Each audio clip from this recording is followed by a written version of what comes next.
Okay, well, welcome everyone. Welcome to this fifth and final Square One Roundtable, where the theme of these meetings has been values and the role of values in the project of building a more substantial kind of justice in America. And at each of our roundtables, we've been meeting in localities, and we've taken time on the program to discuss the problem of justice in each of those localities. Justice in Durham, justice in Oakland, justice in Detroit.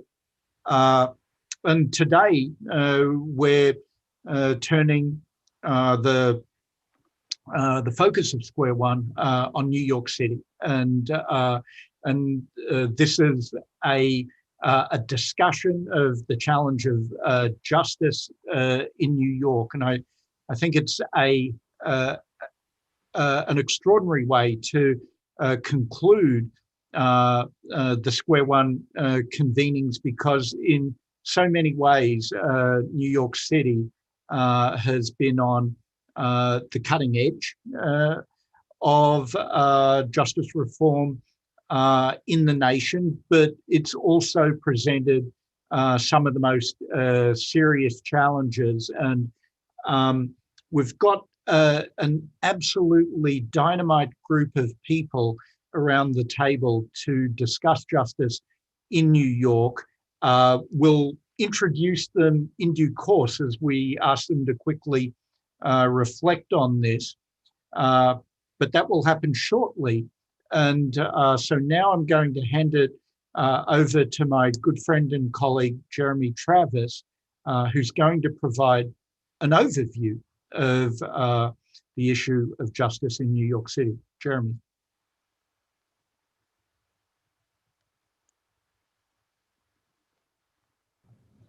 Thank you very much, Bruce. And it is a true delight and pleasure to be with all of you, my fellow New Yorkers, here for this Justice in New York segment of this fifth and last roundtable, Square One Roundtable. It's been quite a journey that we've been on with the Square One project over the last 3 years.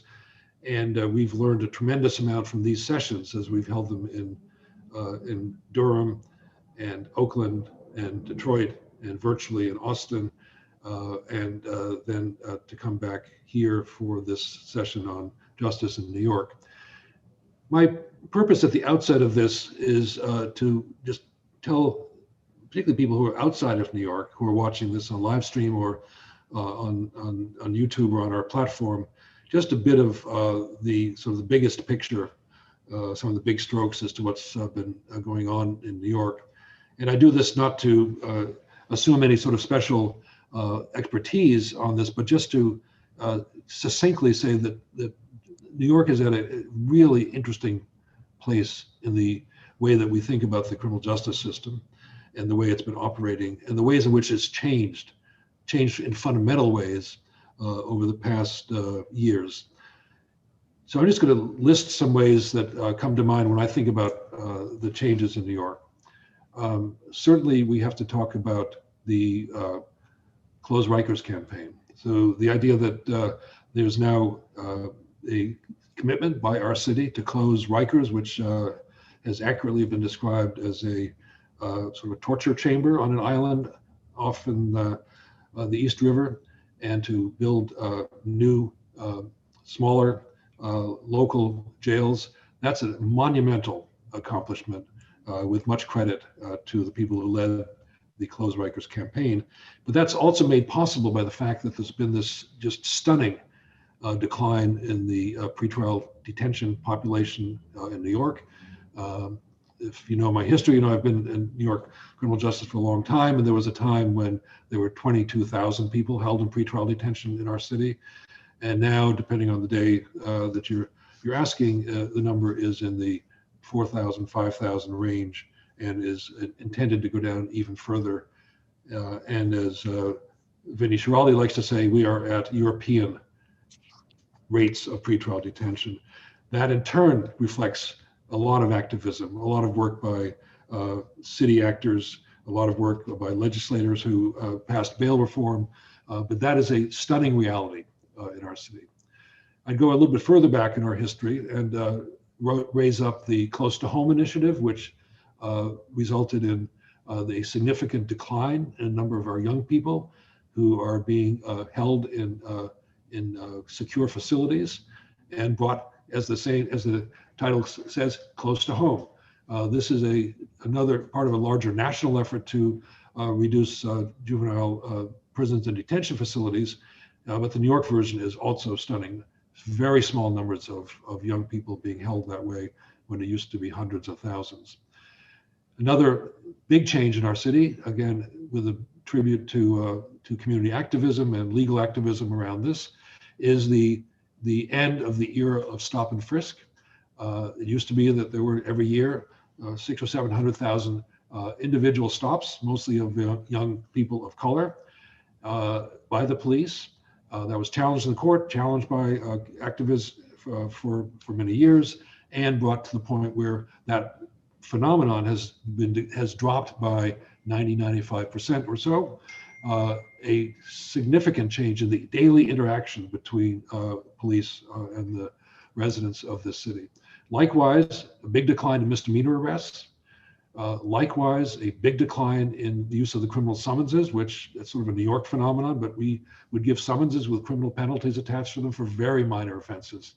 And that, again, thanks to activism and city council reforms, that has changed in dramatic ways. Those are not now clogging up the criminal court system and not now, in many cases, subject to warrants for non-enforcement, for non-appearance rather.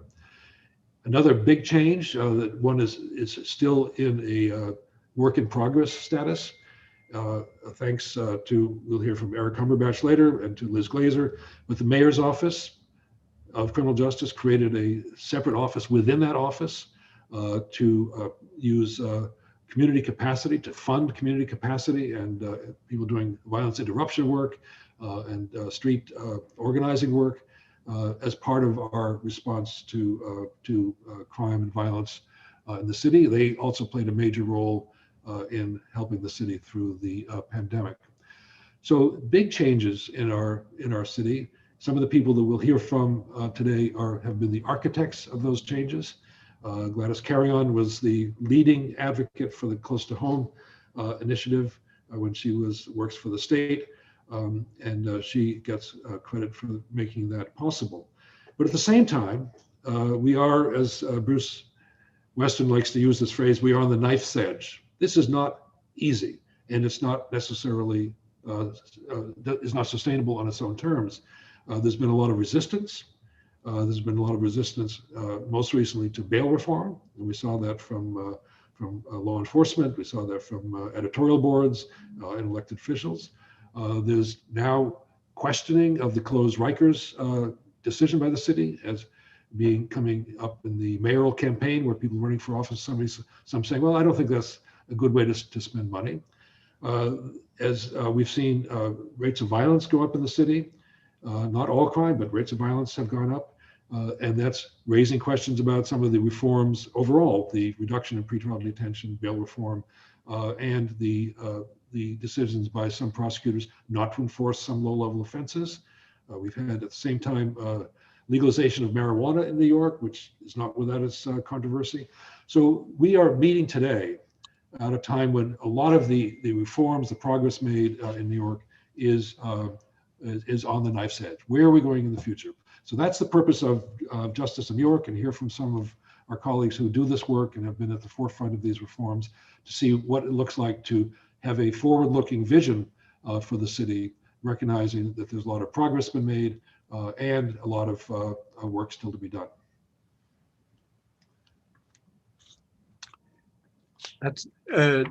That's great, Jeremy. Thanks for that introduction, and I think that tees up the conversation very well. I think that's been a theme of this year, actually, as we look back over this past 12 months, going back to the spring of 2020 and the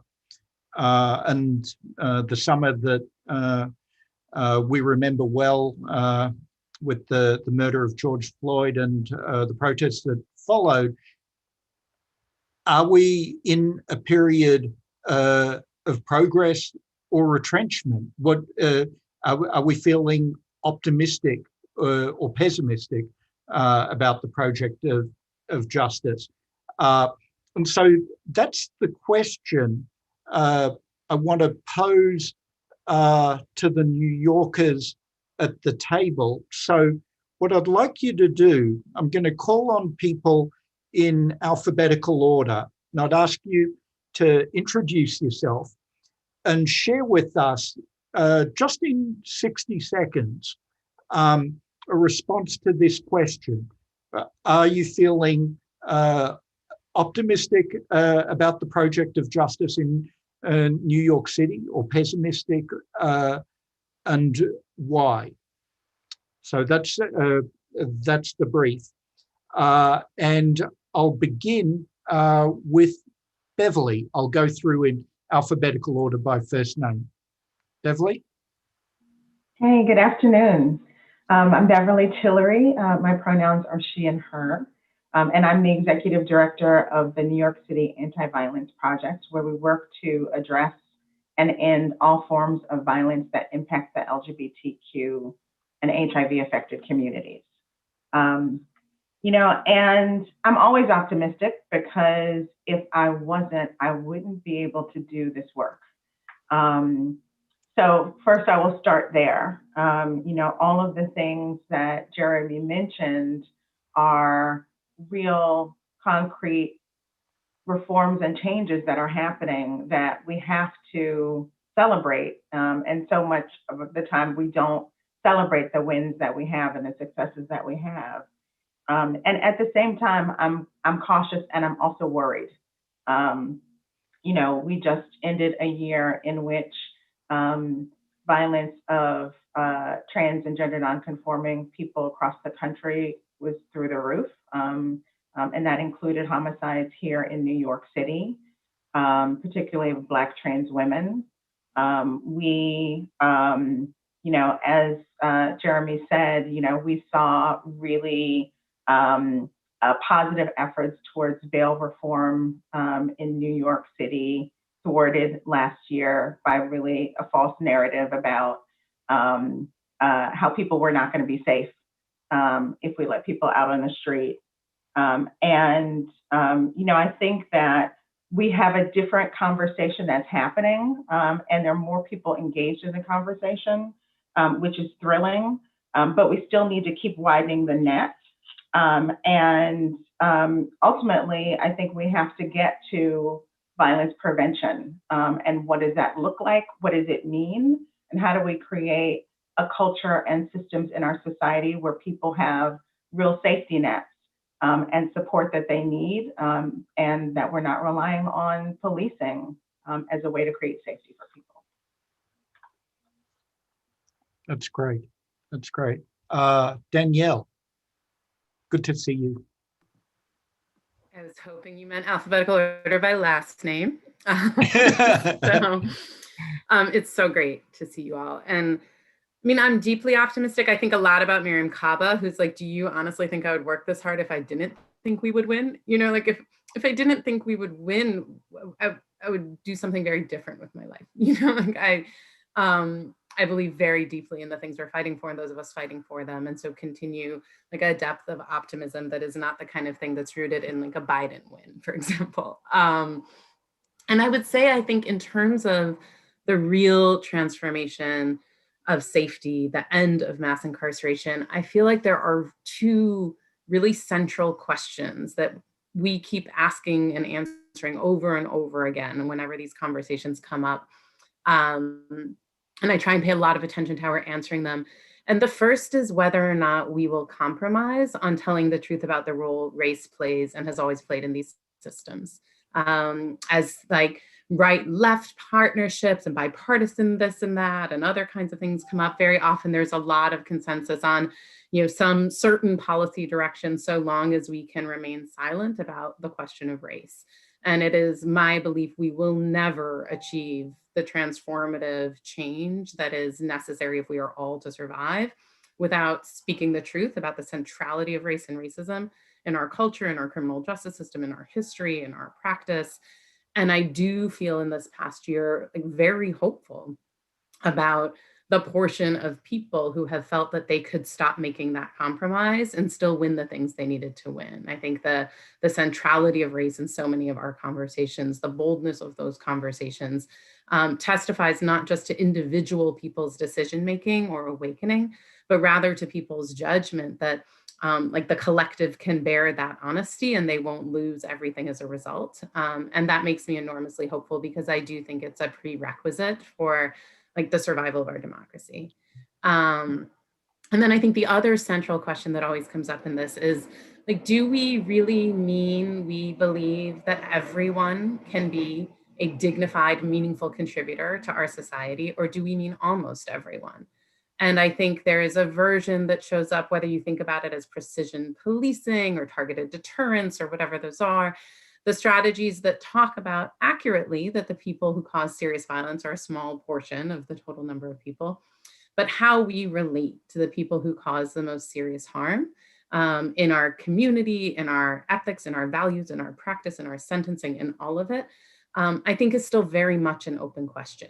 Are we willing, whether we are at a point collectively where we are willing to be much bolder for everything but that, or whether the breadth of our vision includes people who cause serious harm. And the truth is, if we really want to deal with matters of safety, it has to include everybody. The exclusion of people who cause serious harm from a safety strategy, and I think about a reliance on incarceration as exclusion, I think sets us up for a permanent failure. And I think that question is very much still unanswered and will make or break our chances going forward. Great. And next, I'll go to Donna Hilton. I thought it was just going to be one name. I always get the Hilton. Sorry, Donna. No worries. Hi, everyone. So I'm Donna Hilton. I'm the founder and president of A Little Piece of Light. We are a woman-led organization, and our primary focus are those who have been subjected to abuse, trauma, violence, and incarceration. So our population of folks are not limited to, but absolutely include women, girls, trans women, LGBTQ individuals, because we are the most marginalized, right, and harmed.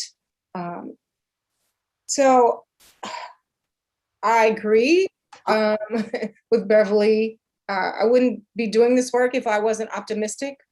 And my optimism is premised in that when I was incarcerated, I did not believe I would ever get out.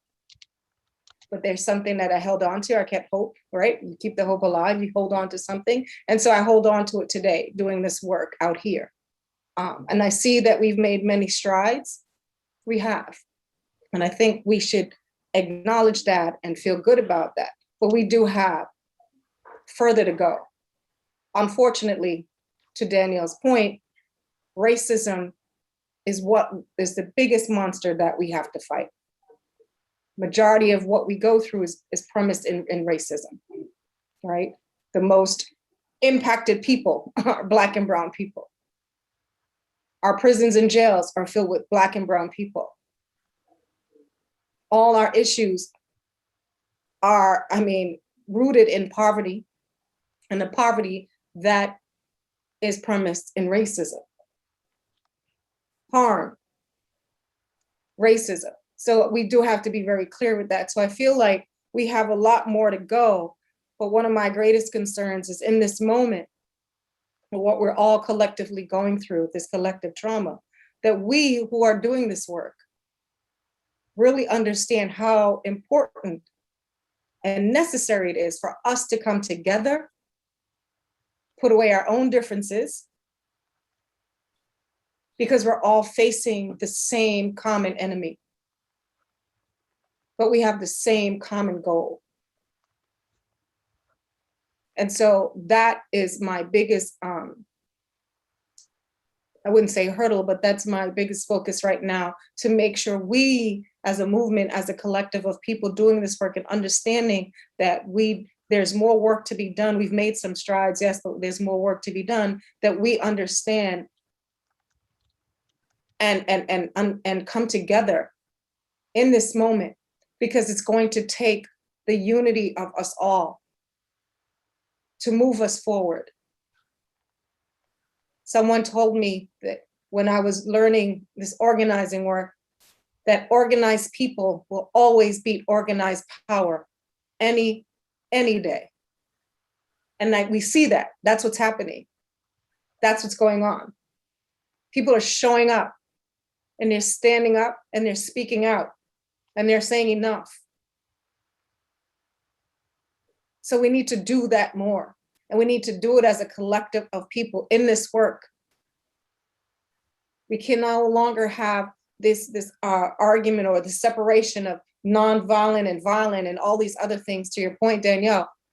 We can no longer do that. Because at the end of the day, it doesn't matter. Because what's used against all of us who are Black or brown is that we're Black or brown, no matter what the issue may be. And so I remain optimistic and hopeful. And I know that we will get this done as long as we do it together. That's great, Donna. Thank you. Liz Glazer.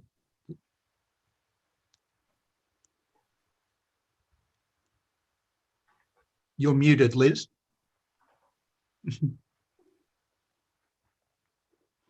Okay, you would think after a year of pandemic Zooming, one would know how to unmute in a more sprightly way. So great to see everybody. And thank you, Donna. That's amazing, as always. I actually have enormous hope. And I think in part, it's powered not just by the pain of last summer that became so evident for every single person in the country when you had 25 people taking to the streets, but actually hope that exists because of the fiscal crisis that faces us. And that I think that what that will require us to do is to scrutinize why we have centered our response, and it's really just a response. It's not prevention, it's not affirmative, but our response to crime or safety in the police and the criminal justice system. And it will force us to move away from kind of the flood the zone monopoly on safety that police and the criminal justice system have had, to a different kind of goal, which is to create a thriving city that mobilizes all civic services. Police are maybe one, but just a piece, but importantly, jobs and physical infrastructure, education, and all the things that safety looks like in rich and white neighborhoods, it should look like everywhere. And I think that sort of sounds all lofty and gushy, and and that's one of our problems, is that, oh, there's crime, call the police, sounds very muscular and responsive, but what I've just said does not. And what the fiscal crisis will do is it will make it very present and evident, because it will force us to pressure test every dollar to see what buys us safety at the lowest cost. And I don't just mean dollars and cents costs, I mean the kind of human cost that our current default to the police has inflicted, for generations. And I think that this more heterogeneous strategy and a way of sort of centering what we're doing in civic society, as opposed to in a military and largely unsupervised structure, will be crucial. And I think that the challenges to this to making this shift, even though so many of these pieces are in place, particularly in New York, the challenge of making this shift from police-centered to civic-centered is one to make this idea feel as muscular, deployable, nimble as the police are now, the police to whom we cede so many civic functions, up to and including most recently vaccinations. And the second thing I think the challenge will be is that although we have all the pieces in place, do we have the will and the structure to organize and connect to those pieces in a way that all those resources are heading towards that common goal?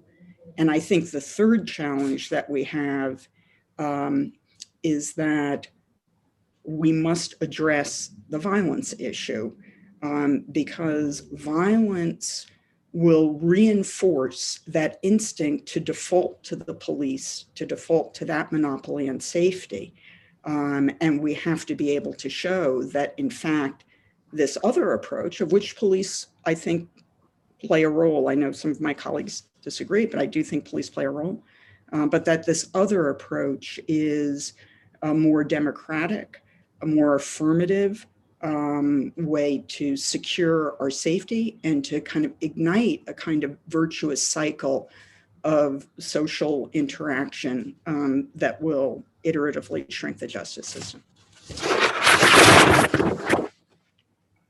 Great.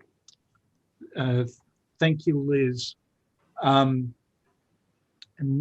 next I'll call on Eric Cumberbatch.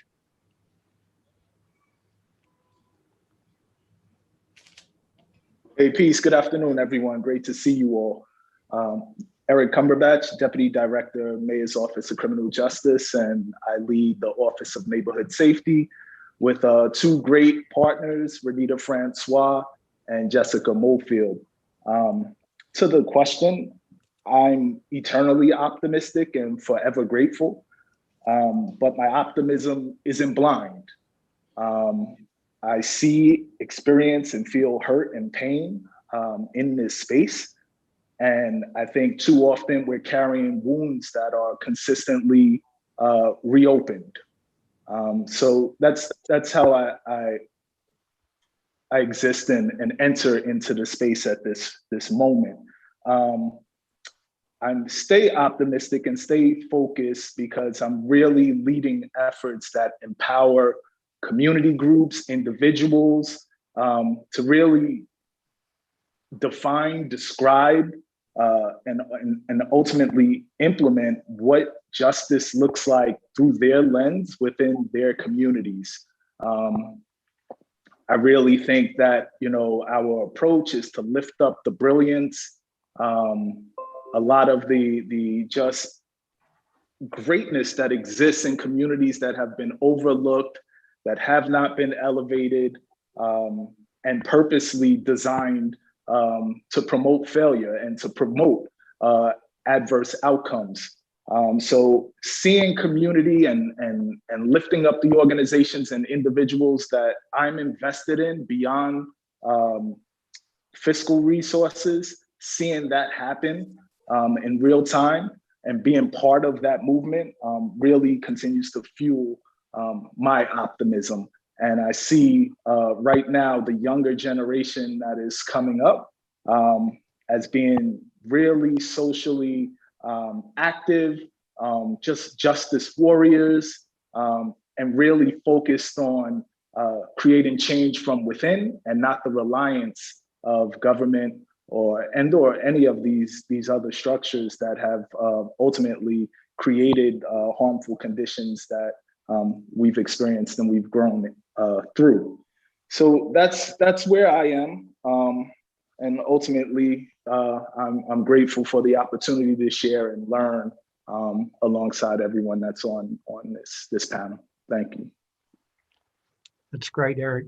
Young people is a new thread in this conversation, I think, and really important.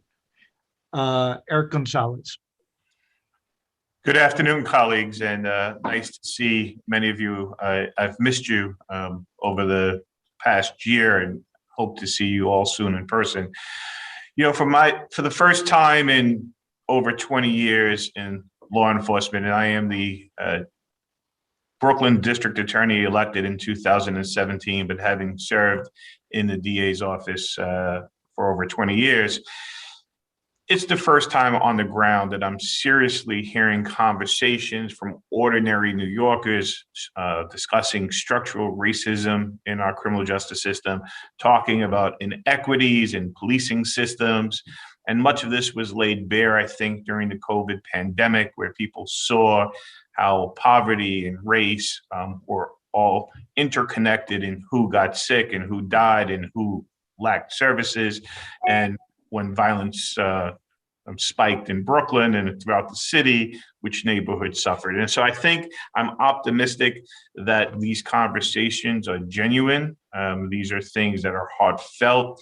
During the protest that many of you referenced, George Floyd and the protest for racial and social justice, I saw something that I had never seen before, having lived in New York City my entire life, where I saw middle class and upper middle class white people marching alongside of people of color, demanding social justice. And they experienced policing and the excesses of policing differently for the first time, right? Because these protests, especially many of the protests related to George Floyd, there was excessive policing to control crowds. And so for the first time ever, people may have been on the other side of some of these policing structures. So I think these are genuine conversations about the reform that's needed in policing, and maybe thinking about how we have public safety in different ways, the conversations about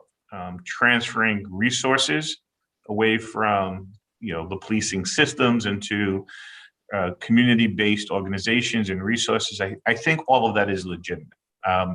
But I'm cautiously optimistic, and I agree with Liz Glazer tremendously, because we're talking about the concern about violence. And to be clear, what's happening on the ground is that, for the most part, we're seeing a surge in gun violence. There's no question that gun violence is up from record lows. And in Brooklyn, it's up as much as 60 to 70% in terms of gun violence. But much of the other crime in the city and in the county is really at record levels of, low levels. I mean, fewer arrests, there are fewer arrests, there are fewer robberies, there are fewer burglaries, there are fewer violent crimes. And so the concern that we hear across the country about violence, and the sense that the city is slipping away, in the sense that, we're unsafe, actually alarms me, because I expect that over the next year or two, as people return back to a more normal life, we're going to actually see more crime, where we're going to see increasing crime rates from these record lows of the past 2 years, and whether or not that memory of the pandemic and George Floyd protests and the things that led, I think, middle-class people to support policing reforms, will that stay intact? And I think that is why Liz is completely correct, that we have to make sure we deal with gun violence. And so this issue of how we get there and how we reduce violence in our communities without relying on policing. I didn't get that. Could you try again? Apparently that's Siri talking to me. But this question of how we change our reliance on policing to deal with gun violence is so critical on this issue. We have to deal with the gun violence very directly, because if we I don't don't know how to respond to that. If we don't, I think we could see a slide. And in terms of what is necessary, I think on the ground, we need to make sure that part of what is being instilled in this community response is what we expect the relationship to be between, our government, our criminal justice system, and the people we serve. And I think that is what's most inspiring and why I'm hopeful. I do believe that people are rejecting the old version of that law enforcement, the police, the prosecutor, and others should decide every aspect of how to create public safety. There is a genuine interest and a genuine belief that community-led public safety is critical to actually getting there. And as long as we all do what we need to do to continue to support that narrative and then get the resources to actually do that work, I think we will change forever how the city goes about providing safety. And so to that extent, getting the civics and all the other organizations, all the other public services in our community to deal with issues before they blow up and become more problematic is the next step for all of us. And so again, a lot of what I said is less eloquent than what Liz said, but it's really on the same track. It's there is a will to do it. We have to be ready for the uptick in crime. There will be an uptick in crime because we're at record levels now. And if people's level of tolerance aren't for more, we have to prepare them that there will be rising crime rates. But if we can do that and lower gun violence, I think we can hold the line. Thank you. Thanks a lot, Eric. Gladys Carrier. Thanks, Bruce. It's great to see so many of you. I am Gladys Carrion. I am a senior fellow at the Justice Lab with Vinny, but I was the former commissioner in New York State and also in New York City, responsible for juvenile justice reform or administration for juvenile justice. And what we did with Liz as a partner in crime was reform the system or attempt to. And I am so pleased to see Jeremy, who's also a partner in that work with us. You know, I am optimistic and I am hopeful, but I am, like so many of you, also cautious. You know, we've accomplished a lot, particularly in the juvenile justice, and I marvel at the numbers. You know, to think that in close to home in the city of New York, we have 62 young people in confinement today, right? Which is amazing. You know, when I was at the state, we had hundreds and hundreds, right? And even thinking at the Secure, you know, there are 22 young people from New York City in upstate facilities. So that number, we probably never envisioned that number being so low.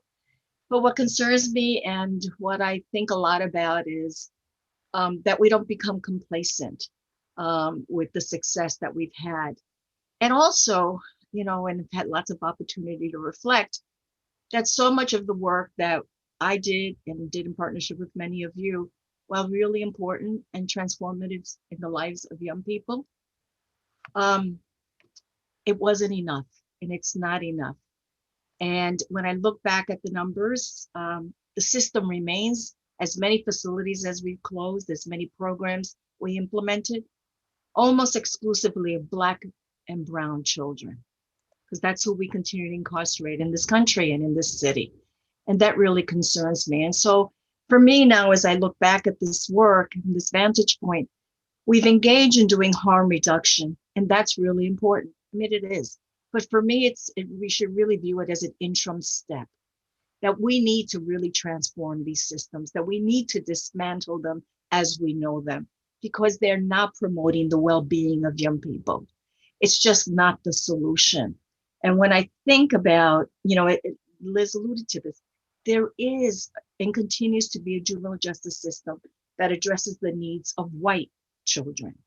And we haven't managed to replicate that system, because that system is grounded in communities that are well-resourced with the health benefits, good schools in communities, with clean air, with all of those factors that are so important to create and support a civil society, which is not in our communities that really populate these systems, both the juvenile justice system and the child welfare system.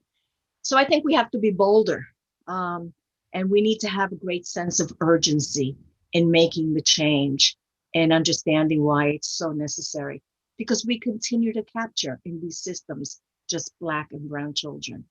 And so inherently, there is something that at the root of these systems that is wrong and that we need to change.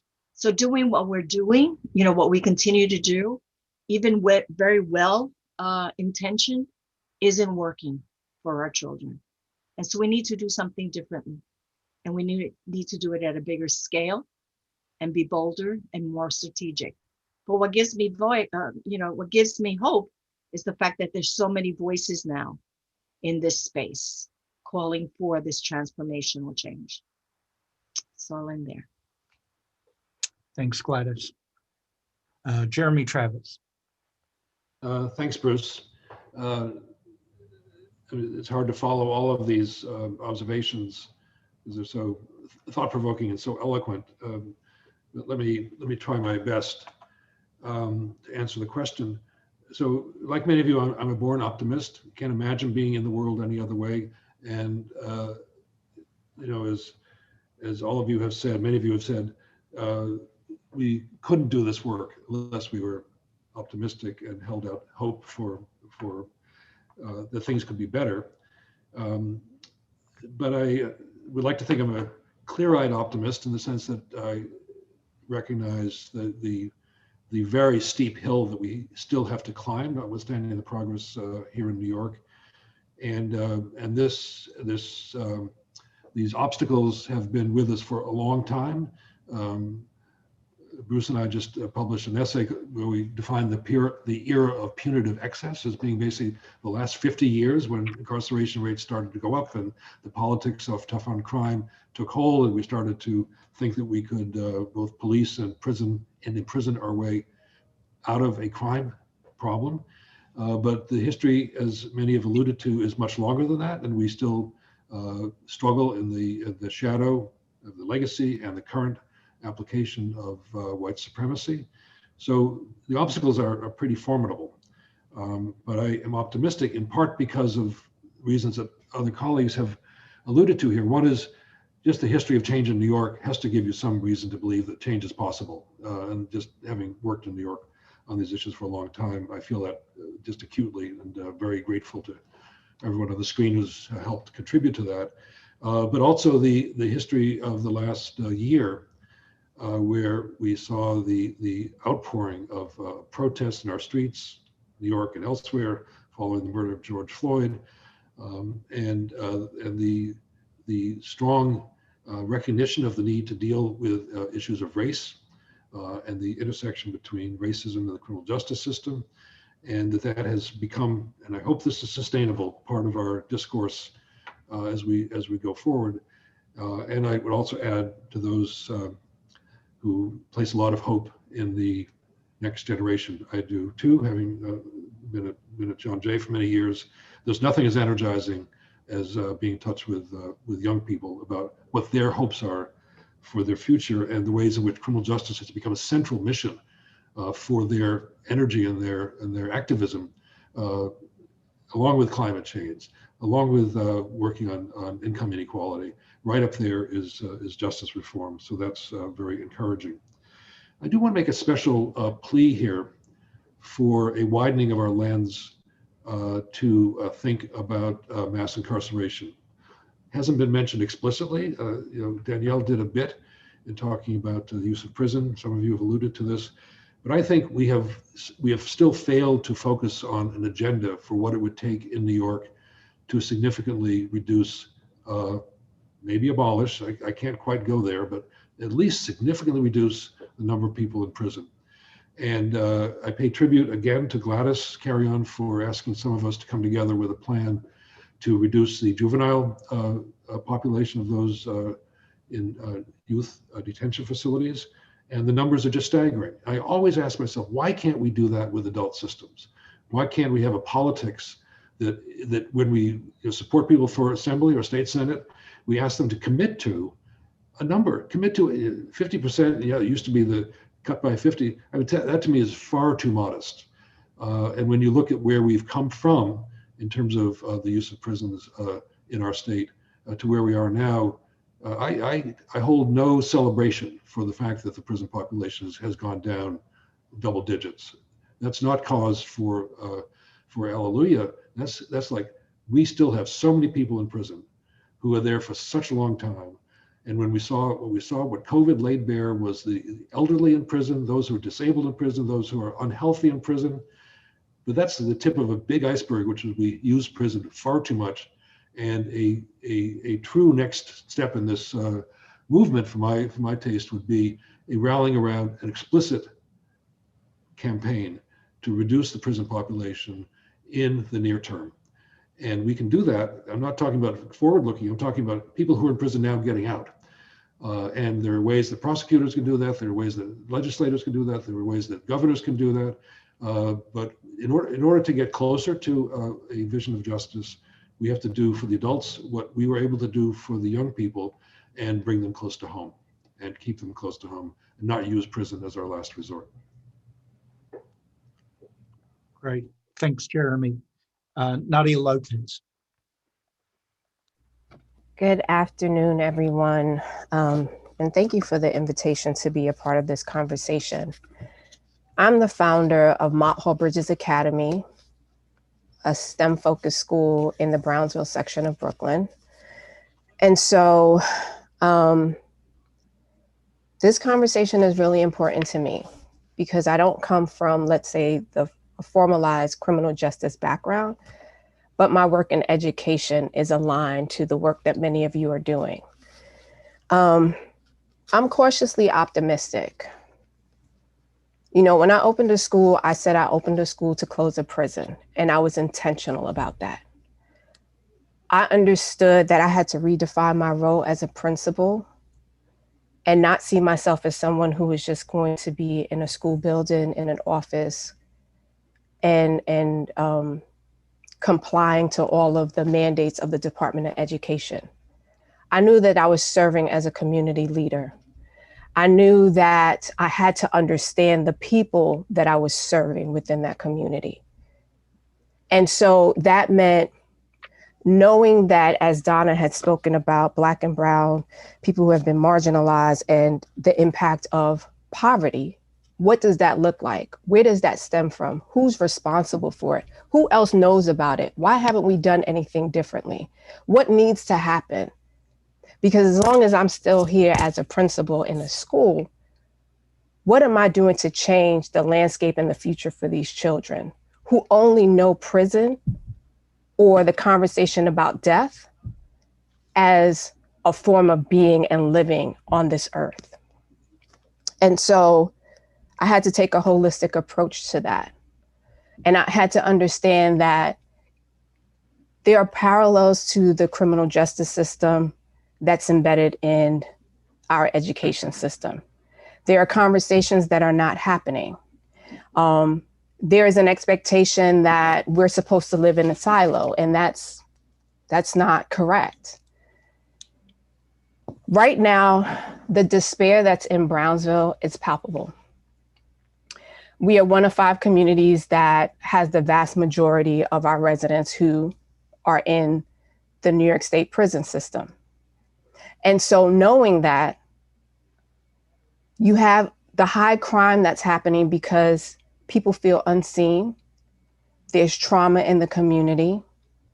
There's a lack of investment in saying that we should be providing skills and opportunities and access so those who are in our community can be able to become productive citizens. Children who came into my school were literally on a 1st or 2nd grade reading level, and they were in 6th grade. 6% of my scholars actually read on grade level when they came in 6th grade. And my question was, that means there's only 2 kids who could read on grade level. What happened in elementary school? What questions are we not asking our parents? They don't have libraries in their homes. They don't have access to books. The only have access to are the ones in the school. And most times principals don't want children taking the books home because then they wouldn't have books in the schools for everybody else to read. So the only time that they get to see and touch and feel and read is when they're inside of a school, because most of their parents don't have the capacity to read or write. So you think now with COVID, it's nearly 2 years, a year and a half that children have been home. Schools were a place of escape for them. It was a place of healing. It was a place of feeling valued. Now they're in a household with parents who may be dealing with traumas themselves, mental health issues, multiple brothers and sisters.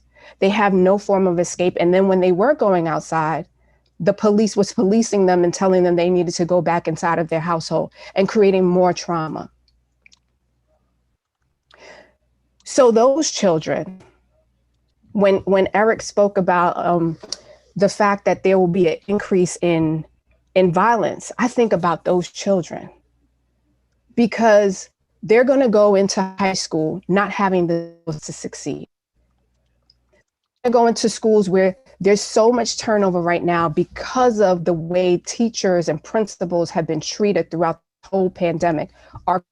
So there'll be a new crop of individuals who are really there for the check, not really there for understanding the communities, not really being able to understand that they are actual agents that can either deter children from going to prison or being the pathway for them to end up there.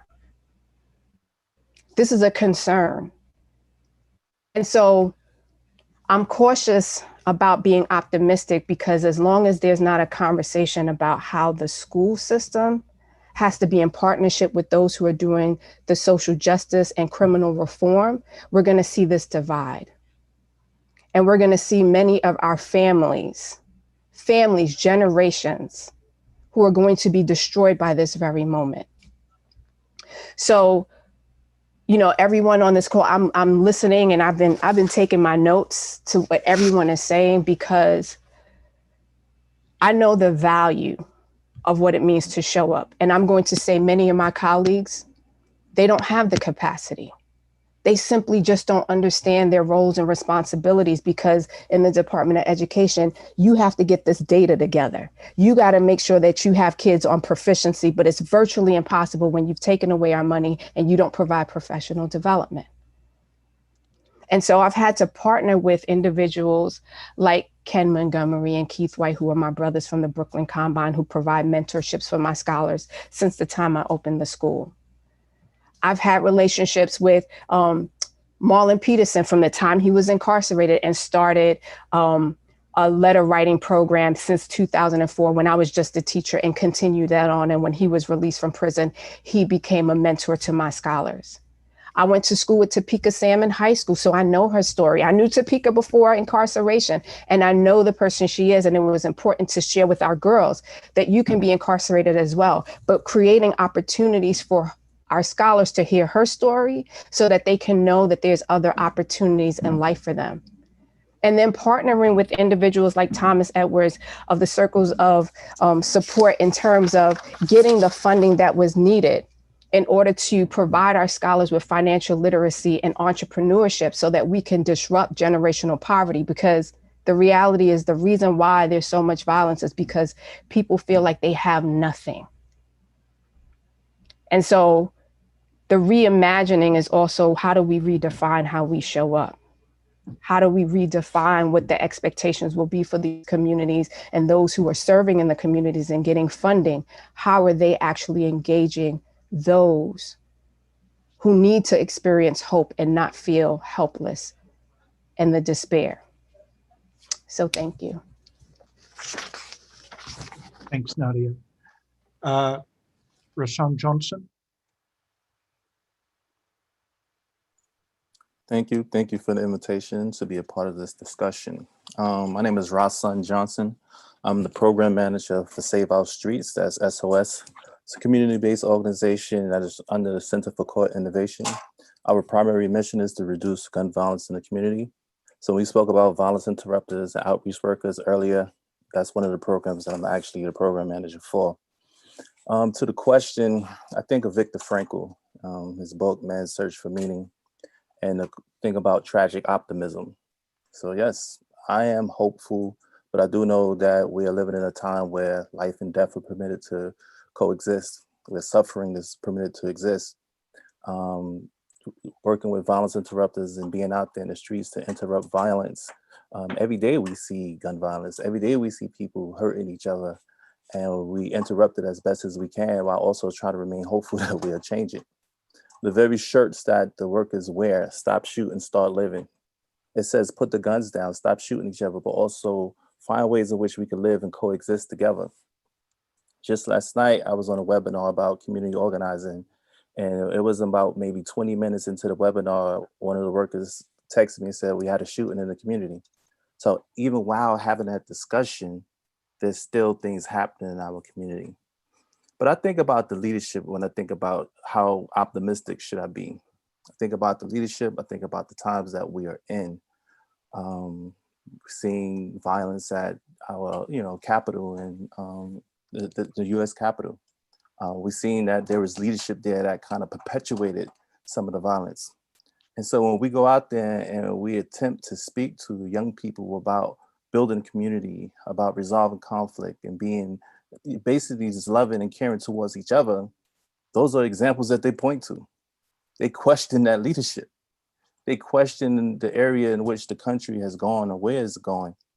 You talk about racialized violence that are perpetrated against some of our community members by the police. They point to those examples. Why should I be a person that seeks to change things when the very institutions that are here to protect us and to keep our community safe aren't doing that? They're hurting us. So those are realistic situations and concerns that they bring up. And we try to find ways to talk to them about those issues and try to figure out ways in which how we can deal with the interpersonal situations and conflicts that we have. So I am certainly optimistic. A lot of people have said cautiously optimistic. And truth of the matter is I have no other choice but to be optimistic. When we spoke about closing Rikers Island, we talk about bail reform. We talk about the criminal justice system and so many people that are incarcerated in our country. Those are all points that hit personal and hit home with me because at the age of 16, I went to prison and served a total of 23 to 60 years. Had no education. I didn't graduate from high school. But while I was in there, I made choices that allowed for me to gain my GED, get an associate's degree and a master's degree while I was inside of there. And, while my degree is rooted in liberation theology, I use that same education to talk about how we liberate the people in our community. And the lens through which we look through is the lens of the oppressed, the people who are marginalized, those who are hurt. How do we help those people? For me, it's about I know we talk about reshaping, reforming, and reimagining. For me, it's about how do we create, right? I think about our school systems and when we go in and we do wraparound services, when we were able to go in pre-pandemic. But I think about where's the curriculum around gun violence inside of our schools? We have kids that go to school and sit in the classroom, come home and see someone laid out in their community on the street from gun violence, bloodshed. We have kids who see guns inside of their homes. And then there's the connection also that Dr. Nadia Lopez wrote up about poverty. Kids who go hungry, who can't eat, who don't have anything to eat, who don't have enough food to eat. So I think about how do we create a system that is going to be really rooted in trying to help our people and help the young people and really, really radically reform the systems in which we find ourselves, currently under. And I will continue to remain optimistic about what we can do, even while I'm out there during violence reduction inside of the community.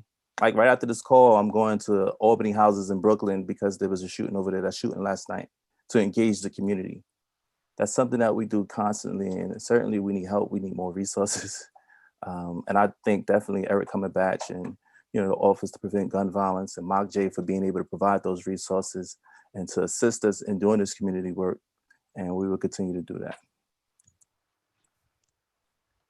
Thanks, Russell. Renita Francois. Hi, everybody. I'm Renita Francois. I'm the Executive Director of the Mayor's Action Plan for Neighborhood Safety, part of the Office of Neighborhood Safety that Eric previously talked about at the Mayor's Office of Criminal Justice. It's like a nesting doll, many, many names and titles. I work with residents of 15 public housing developments across New York City that have experienced disproportionate rates of violence and other social stressors. Any condition that you can imagine these residents have faced and have gone against, whether it be economic, whether it deal with disinvestment, lack of opportunities for their children, you name it, these residents are doing everything they can to persevere through it. And through the Mayor's Action Plan for Neighborhood Safety, we're working with those residents along with community-based partners and city agencies to define what safety means to them, and not just to talk about it and to imagine and envision it, but to actually put our hands to work to create it. And I think that it's really important in this moment, and I'm glad the national conversation has arrived at this point where we're really starting to talk about community investment as opposed to enforcement. But residents in New York City have actually been laying a lot of the groundwork and foundation for that. We see them do it every day. And I think that the challenge for us in this work is how do we move beyond these constant conversations, constantly poking and prodding communities about what they need, and actually show the bold leadership necessary and really the humanity and the dignity necessary to fund justice. And justice, not just when people touch the criminal justice system, but before they ever get there. There's so much harm that has been done that I can't even think about justice in the criminal sense because so much has happened before that. To the question of, am I hopeful? I'm always hopeful. I mean, I am the descendant of enslaved persons who could not see freedom for themselves. They couldn't see me sitting in this seat right now, but I'm sure that they hoped and that they dreamed that somebody like me would have the opportunity to be here. And so I don't have the luxury of not being hopeful, but I am tired. I am very exhausted and I am weary. And I don't have all the answers. And I think that we saw with the COVID-19 pandemic that safety is really a holistic conversation that has to do with so much more than crime. When our physical health is compromised, when our mental health is compromised, what happens to our communities? And we're not having the conversation about trauma that we need to. We're talking about the aftermath of that trauma, which is gun violence and all of the other violence that we see. And so I don't have all the answers, but I do know that a system built on slave catching and creative legal disenfranchisement cannot stand. And I know that we won't let it. And so I'm happy to be here with all of you who I'm sure agree with that statement. And I look forward to the conversation. That's great, Renita. Thank you. Thomas Edwards. Hey, how you doing? Thanks for having me today. My name is Thomas Edwards. I'm with the J.C. Flowers Foundation Service Support. Really heavy stuff going on right now. And I guess, you know, as someone who spent time on Rikers Island as a 17-year-old, I'm pretty happy about, you know, the closing of Rikers Island because I know what it was. And for someone who spent time in the juvenile facility as a 13, 14-year-old, the close to home thing, all these things are great things. But I also live in Brownsville and I look at what's happening each and every day. And all these new reforms and these things that change, I don't know what they mean to the people most affected. Like they don't seem, their life don't seem to be changing, like from any of these things. And I'm sure they are. And I'm sure the numbers will validate that. But as someone who lives in these communities, and this is not by chance that things are the way they are. These are the values of this country that segregated and oppressed a group of people. So I don't know how you change that culture just by doing some reforms because it's dire. And as far as being optimistic or pessimistic, I'm Black. I was born Black in this country. And I say that to say I've seen so much that I don't know if I have hope, but to be Black in this country, you always have to have hope. Because if you don't believe it can get better, then it won't get better. But at the same time, it's a cultural thing. And this country has to really dig deep and be honest and really open up some wounds and say, listen, this is what we did. And this is how we can start to fix it. Because this is only the beginning. Thank you. That's great, Thomas. Thank you. Vinny Schiraldi. Thanks, Bruce. I'm Vinny Schiraldi, co-director of the lab with Bruce, and I'm very optimistic. I've been in this, it's my 41st year in this field. I started in 1980, and for the first 29 years, the prison population rose every single year. and you couldn't scare up a small conference room of people that seemed to care about that. And that was really, really hard and really depressing for a very long period of time. I moved back to New York in 2010. I was gone for 25 years from New York. And as probation commissioner, I started looking at the numbers, and like a lot of the system had disappeared. It's just a stunning amount of New York City's system has disappeared, so much so that I think New York is arguably post-mass incarceration, to sort of get to Jeremy's point. If historically unique or internationally unique and historically unprecedented are your two guidelines for mass incarceration, I think it's just true that New York is neither of those things anymore. Racial disparities have gone up during that time, but there are 70% fewer people being sentenced to state prison for New York City. It's gone down from 22,000 people to under 6,000. There were 1,500 kids in state custody in the year 2000. There's no kids from family court in state custody. And as Gladys said, 62 kids in any form of custody, 22 of them are in something that's locked. So I think we need to start to use New York, not as a perfect example by any stretch of the imagination. It still stuns me how many people are being technically violated on parole, for example.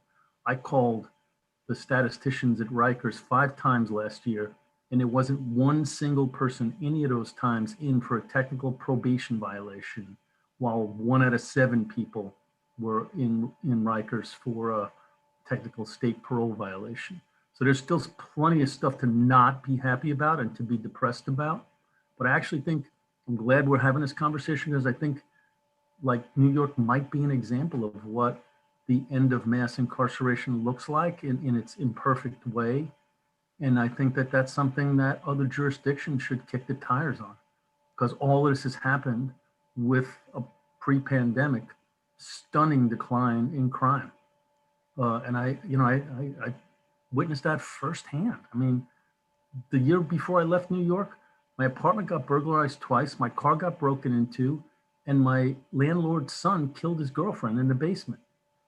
And part of the reason I got the hell out of New York was because it just felt really unsafe. And I live right now in Williamsburg on a spot I wouldn't have walked when I was living in New York before. So this whole notion that I mostly grew up with, that we just need more prisons to keep us safe, New York has given the lie to that.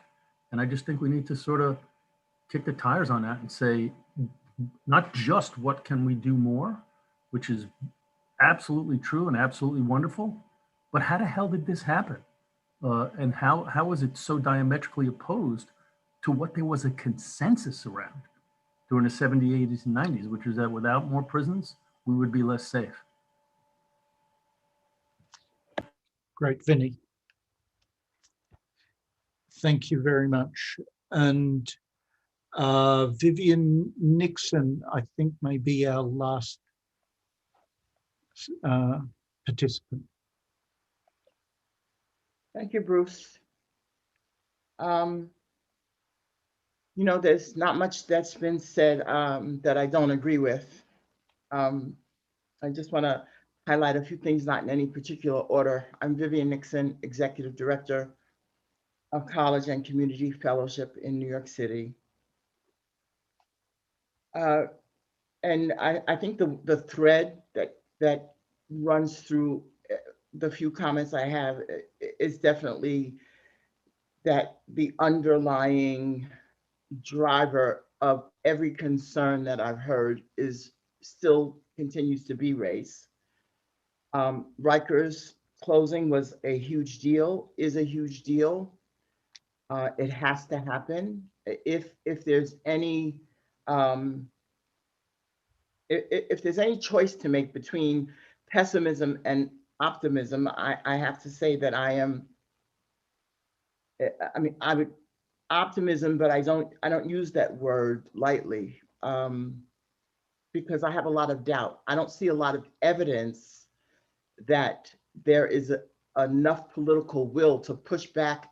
If there's community pushback, I don't see enough political will to make sure that we hold our promise to close Rikers without continued advocacy from the community and insistence upon closing it. So optimism is not the word I would use. I would use hope, and I don't see them as the same thing. The default to police is also rooted in race. So, you know, when Eric Gonzalez talked about, you know, we default to police for everything. Yeah, the difference is that when we default to police, it shows up differently in other neighborhoods. The police don't show up the same everywhere.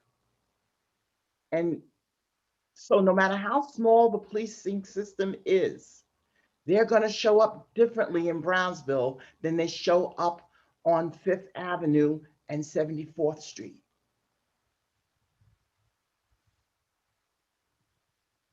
Vinny emphasized that while we have a big reduction, there's still a racial disparity. Are we okay with that?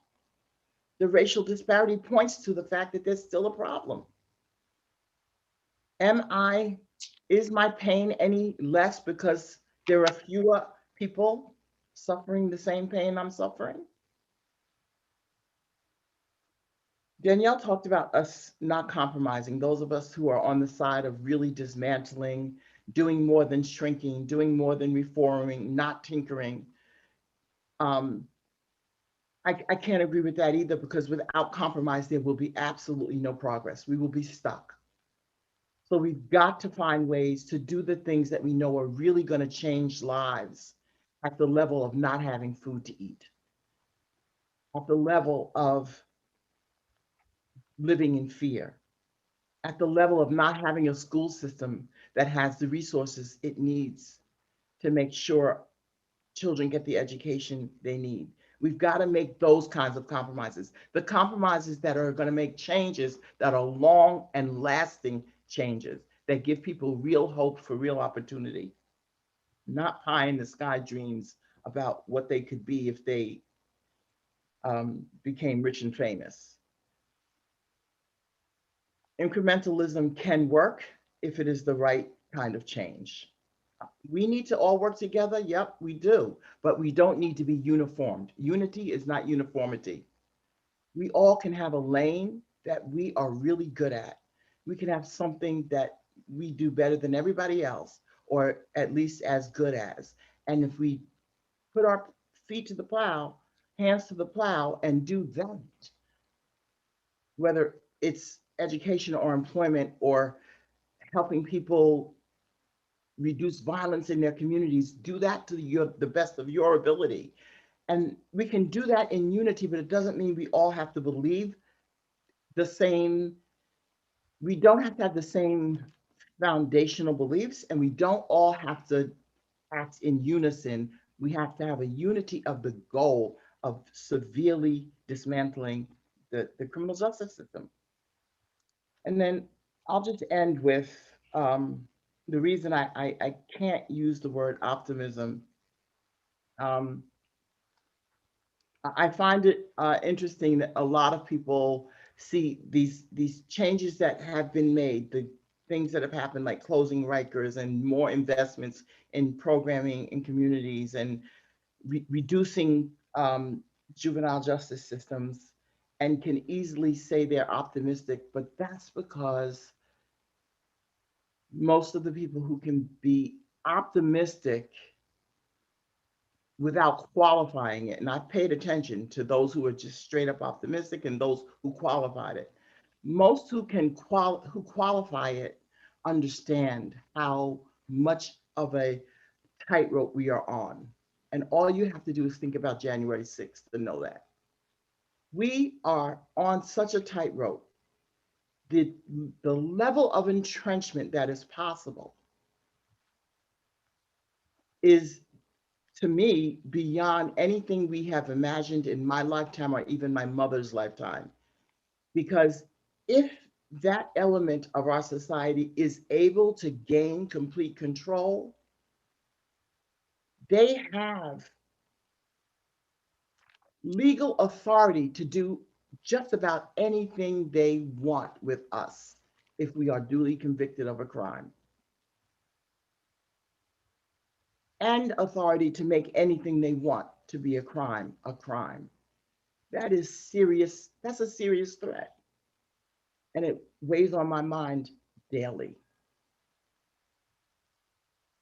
So I think what has come to my mind very clearly over these square one sessions and roundtables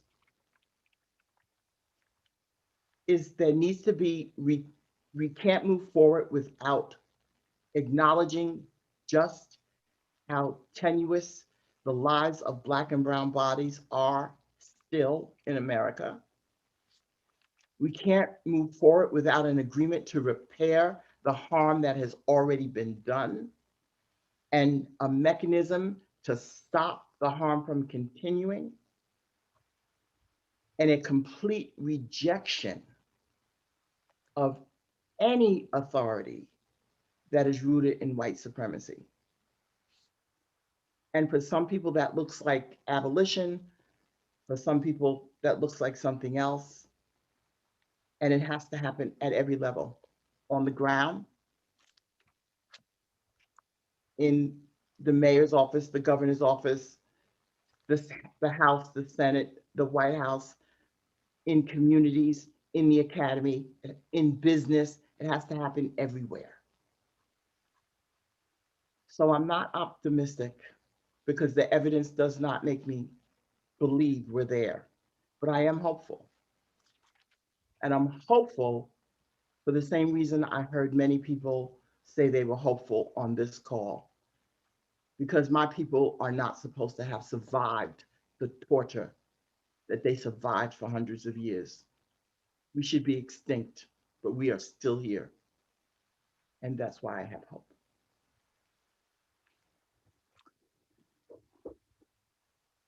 That is great, Viviane. That is a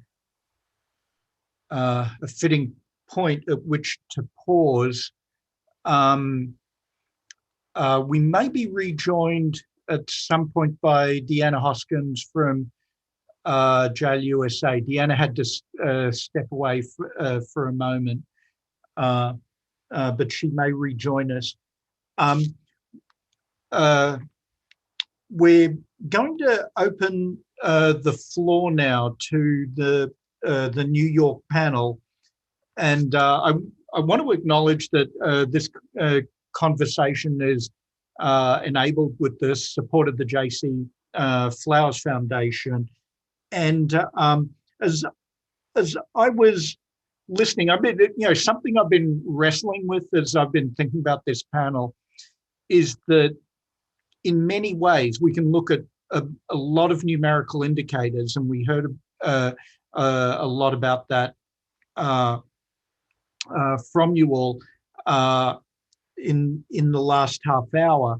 The Rikers numbers are astonishing, from 22,000 to, at the height of the pandemic, the Rikers population got down to 3,800 from 22,000 in 91 or 92. And Vinny put the point very sharply that we can think of us living now in New York in a post-mass incarceration era, which is a stunning statement, and the numbers, I think, bear it out. And yet, right, from around this table, the project of racial justice seems actually just as urgent. We feel as if we've not made tremendous progress on that project. And as Viviane said, the security of Black and brown bodies does not seem greatly advanced, despite the large reduction in the jail population. And white supremacy does not appear to have been defeated, despite these improvements. And I felt in many ways people were saying, there remains a mountainous unsolved challenge that has not been reflected in the declining crime rates or the declining jail population. So I just want to open the floor, and I want to push on the challenges, right? I think often you get a group of New Yorkers together, and particularly with people from outside the city, and the victories are well and appropriately documented, but I wonder if we can push on the challenges. How do we make progress on the much more challenging problem of racial justice and the security of Black and brown bodies and the defeat of white supremacy? Because shrinking crime rates and shrinking jail populations has only taken us so far, it seems.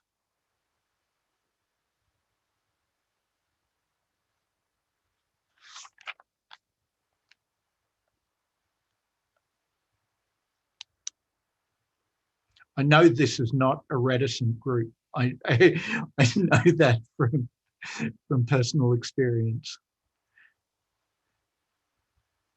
And you can raise your blue hand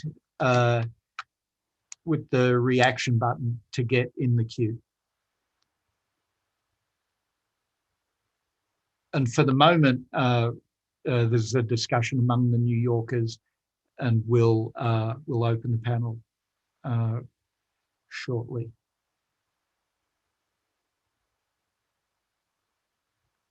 Liz Glazer. I am the wrong person to lead this off, but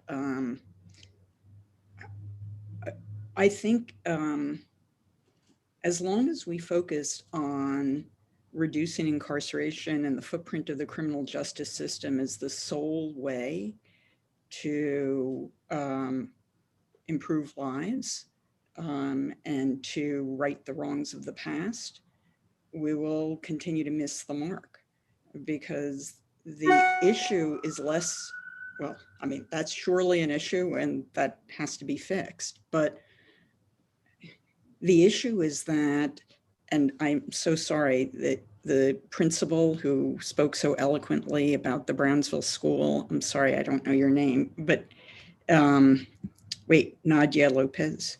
No. I mean, I think that the issue of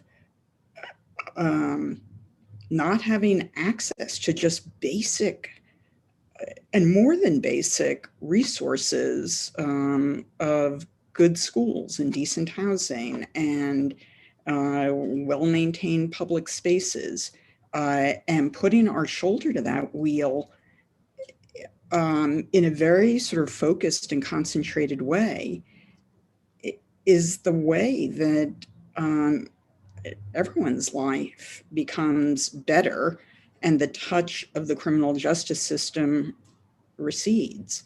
It's not to say abandon the project of reducing the touch of the criminal justice system. Absolutely, we should make it less punitive, et cetera, but we should start way, way, way before. And right now we only have sort of the language of negation.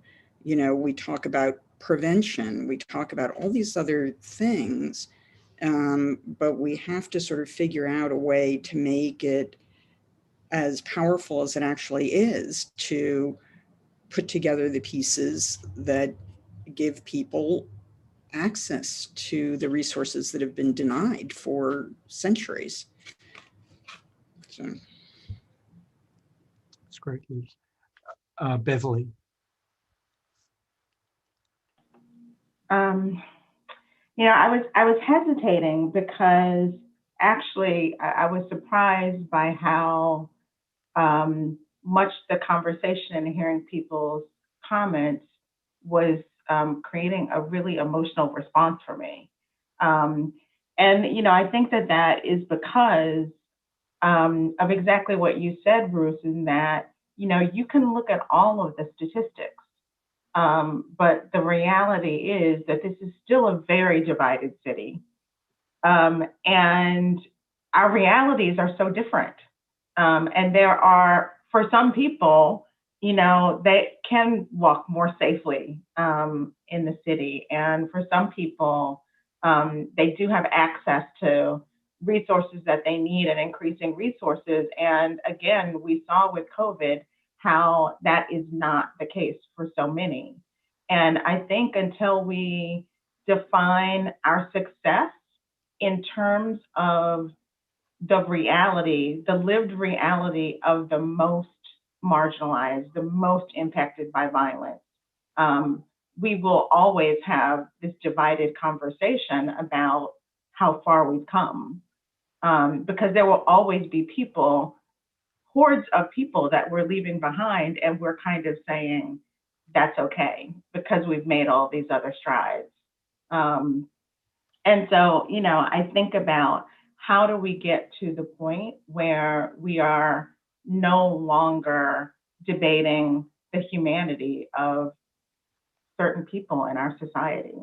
I mean, that is really the core. And, you know, we talk about radical reform, which I truly believe that we need, but I also believe, as people have said so eloquently, until we deal with racism and racial equity in this country, we will keep recreating systems that continue to punish and harm Black and brown people, and queer people and immigrants over and over and over again. And, you know, that getting to the core of that, you know, in all of the work that we do, is, I think, what is really the hardest thing, but the most important thing. Thanks, Beverly. Thomas? Yeah, I think that a lot of this is cultural. When you look at certain things, the way they happen, you know, we didn't get to this place by accident. And what I mean by that, when you talk about, you know, how policing is different in different communities, and as it should be, because policing, as someone pointed out, it started with slave patrols. So if it wasn't slave patrols, it was about property protections. Black people was either property and they had nothing to protect. So they could never have a good relationship with that, you know, organization. So it evolved into what it is today. And it's just have grown over the time. And then you look at the lack of resources. Nadia talked about education in prison. And it's been a long, you know, thought that you could tie the lack of education into going to prison at some point. And if you do statistics, a vast number of people in prison don't have a high school diploma. So it starts right there. So it's not by chance that certain neighborhoods like Brownsville, the South Bronx, and other neighborhoods lack resources. This was by design, and it was set up a certain way to keep this thing going. And the fact that the numbers have came down, like I said before, I don't know how much that means to the individual people. You know, we talk about violence in the city. Much of the violence is perpetrated against people of color and with no resources, no protection. So these things are not just like per chance that they happen. I mean, you even look at the way the city was designed by Robert Moses. All these things was designed to keep certain people down. The educational system, the way it's set up, the immigration system. I mean, certain immigrants came over here, they are wanted over here, you know, but it also depends on what color you are, where you come from, if you're wanted here. And the worst thing to be in America is Black. I don't care where you come from or who you are. If you come here, you know you are over one group of people. You have seen it on the news, you have read about it, you have seen it on TV, that this one group of people are beneath you, no matter where you come from or what your situation was. And so this is continuing to be perpetrated. So it becomes a cultural thing. And I think without really going all the way back to the core of this and providing real resources, and I don't know if reparations or whatever the word you want to use are the answers, but it's some real things that need to be done and looked at, because I don't think anyone grows up.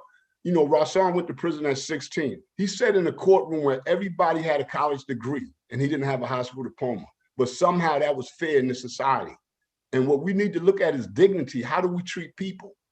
And then I think we have to look at this country's history. Who are people? Let's not forget that. Who are people in this country? Because It was a time in this country, the law dictated that certain people wasn't people, that they wasn't human. So we need to look at the whole history of this country and rebuild on what happened, because we can't act like it didn't happen. And I think that's where the whole core of this thing has to start from. Thank you.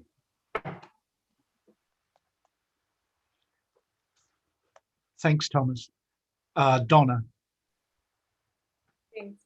I just want to jump in because what Beverly said, it just, you know, I do this work intentionally, right? And the intention comes from a lived experience. And that lived experience is rooted in so much trauma and so much harm, so much pain. But in my journey and in my own healing, I had to understand that majority of that was not my fault. I had to really understand that.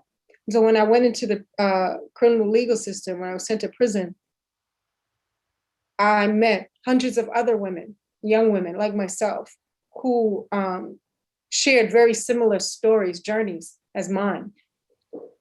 And it was at those points in the incarceration that I started getting an understanding, and the understanding was like, what's wrong here? Why are hundreds of women, young women like myself, in the system? Not one said, anyone listened, cared enough to help, paid attention. Not one. And so what I recognize is that we really have to hone in on the root causes of things, as I mentioned earlier, and some of us have been saying. Nothing that we're doing is ever going to change if we don't recognize and acknowledge the root causes. And those root causes are not just premised in racism. They're premised in harm, right? Abuse, violence, trauma, poverty. Nadia was talking about the kids not having what they need. Why is one school more equipped than another school? During this pandemic, it hurt us so much. It hurt me as a mother, as a woman, as a human being, to hear and to learn that there were children that didn't even have Wi-Fi. They didn't have a laptop or whatever they needed to use to participate in schools, in the work. Why? Why is, I believe it's Brownville, the only area in our city that doesn't even have, I believe, a high school? Something's wrong. But we must understand, recognize, acknowledge, and understand the root causes of all of this stuff. We're all guilty of it. We're all guilty of it. It's more difficult for us, yes, those of us who are Black and brown, to correct the ills that were thrown at us and we continue to live with daily, because we're walking while Black and brown, so we don't know if we're going to live to see tomorrow, free or alive. So in order for any of this stuff to really change or even get the support, the work that's necessary, we have to first acknowledge that there's some issues here, personal and societal. Why do we have kids living in abject poverty? Why do we have anyone living in abject poverty? Why has prison become the response to substance abuse, substance issues, mental health, poverty, all these other things, medical issues? Why is prison and the system become that? Why is it the response? But we know why, right? Because it was created to harm us. Let's be very clear. Black and brown people was created to harm us. So we have to first recognize those root things, those ills that is so embedded in this country, and to Viviane's point, entrenched, right? Because it's not okay. We become so comfortable. And those who are our white allies, counterparts, we need your help. And I really challenge you to recognize your privilege, recognize the privilege, and recognize and understand how you can help with this, because we cannot do it alone. But it must first be acknowledged that it's not just the systems, these physical systems that we're dealing with, but those mental, emotional, spiritual systems that have been created to harm people. So root causes for me is so important. My office is located in Bedford-Stuyvesant, but we do work across this country, especially in New York. And the common thread, the common themes are all the same. All the same. So no matter what position or role or title you carry, I challenge everyone to recognize their humanity. Recognize your humanity so you can recognize it in other people. And as a human being, ask yourself, why are kids going hungry? Why don't the children in a certain area have what children in my area might have? Why are so many women or people incarcerated in this country?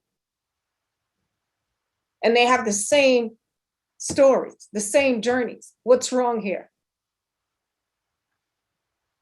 So for me, the work is premised in recognizing and acknowledging that and working in whatever capacity I can contribute to change it. And if that means shaming people, I will shame you, because lives are on the line. When I was a little girl, you didn't help me. But there's no anger there. There's an understanding that it's hard sometimes to face the truth.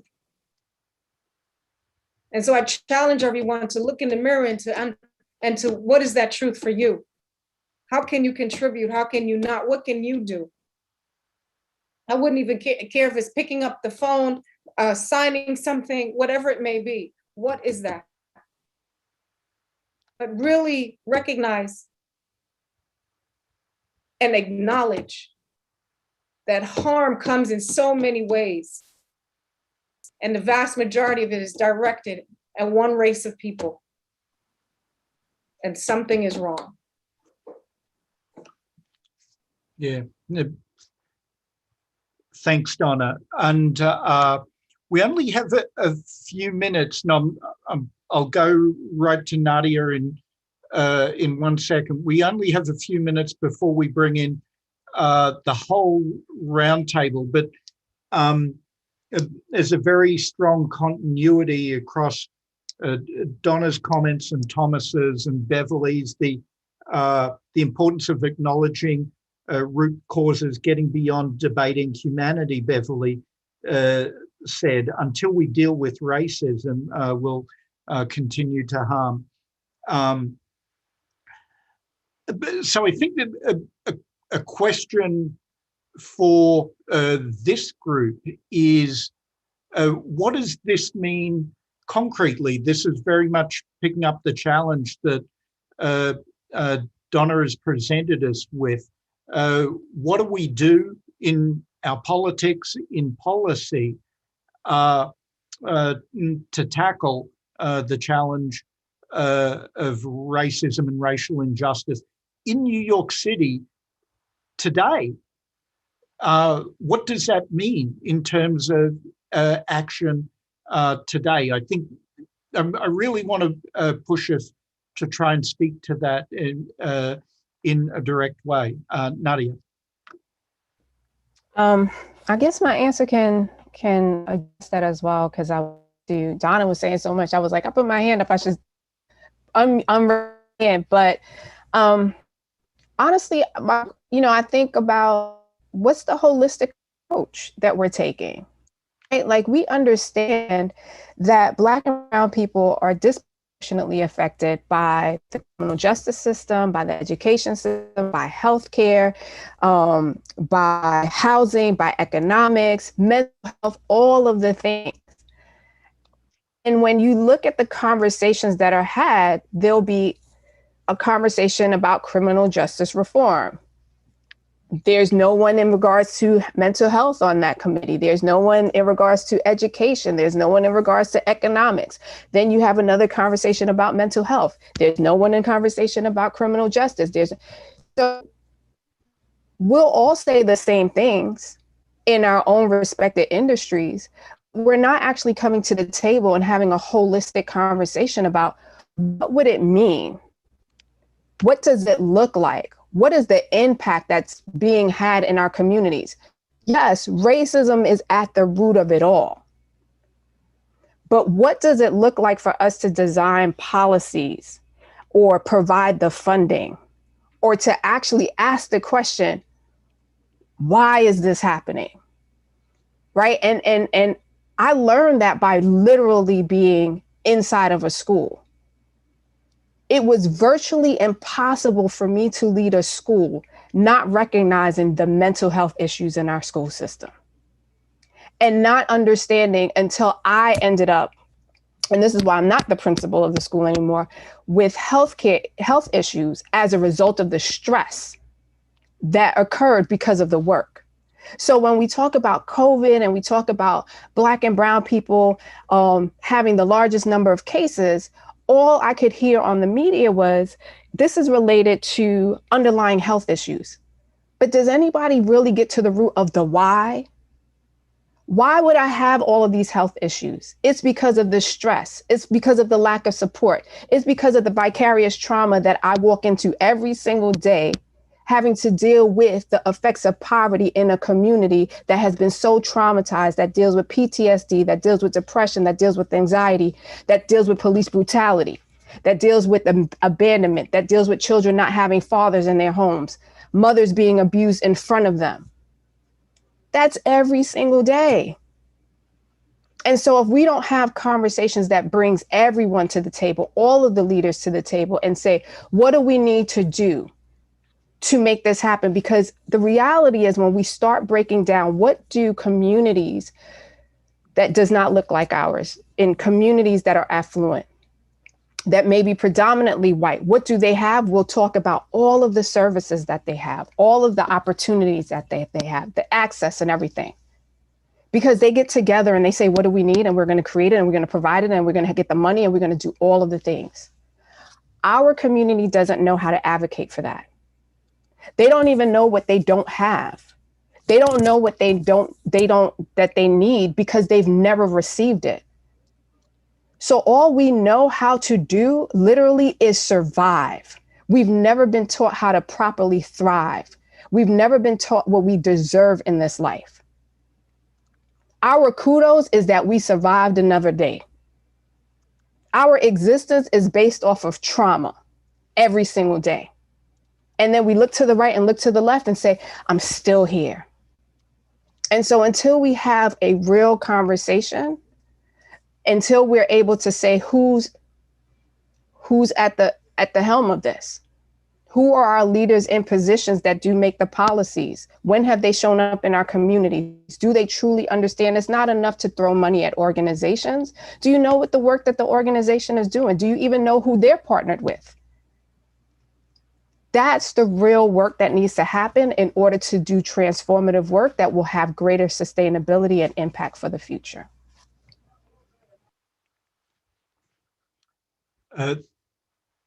That's great, Nadia. Thank you.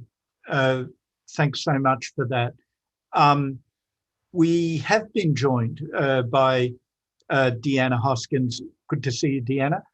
And so I began by asking everyone to give us a 60-second introduction, whether or not they felt pessimistic or optimistic about the current moment. And so, Deanna, I wonder if I could ask you to introduce yourself and put that same question to you. Thanks, Bruce. I apologize to everyone for having to step away. Deanna Hoskins, President CEO of Just Leadership USA. Am I optimistic or pessimistic about the current climate? I think I straddle the fence, but I lean more towards optimistic, because being directly impacted and being in this work for over 20 years, I've always moved towards solution. I struggle when we regurgitate the problem, because especially when you've lived the problem over and over, how do we move to solution? What is the strategy to get to solution? And what I'm seeing is progress is being made and barriers do come up.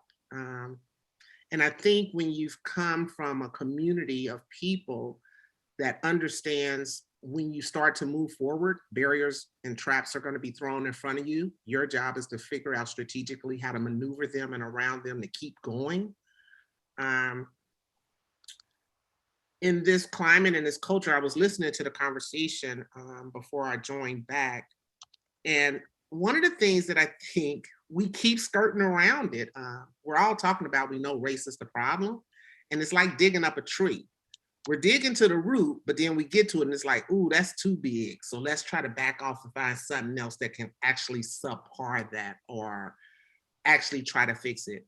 When we talk about policies, policies are great, guys.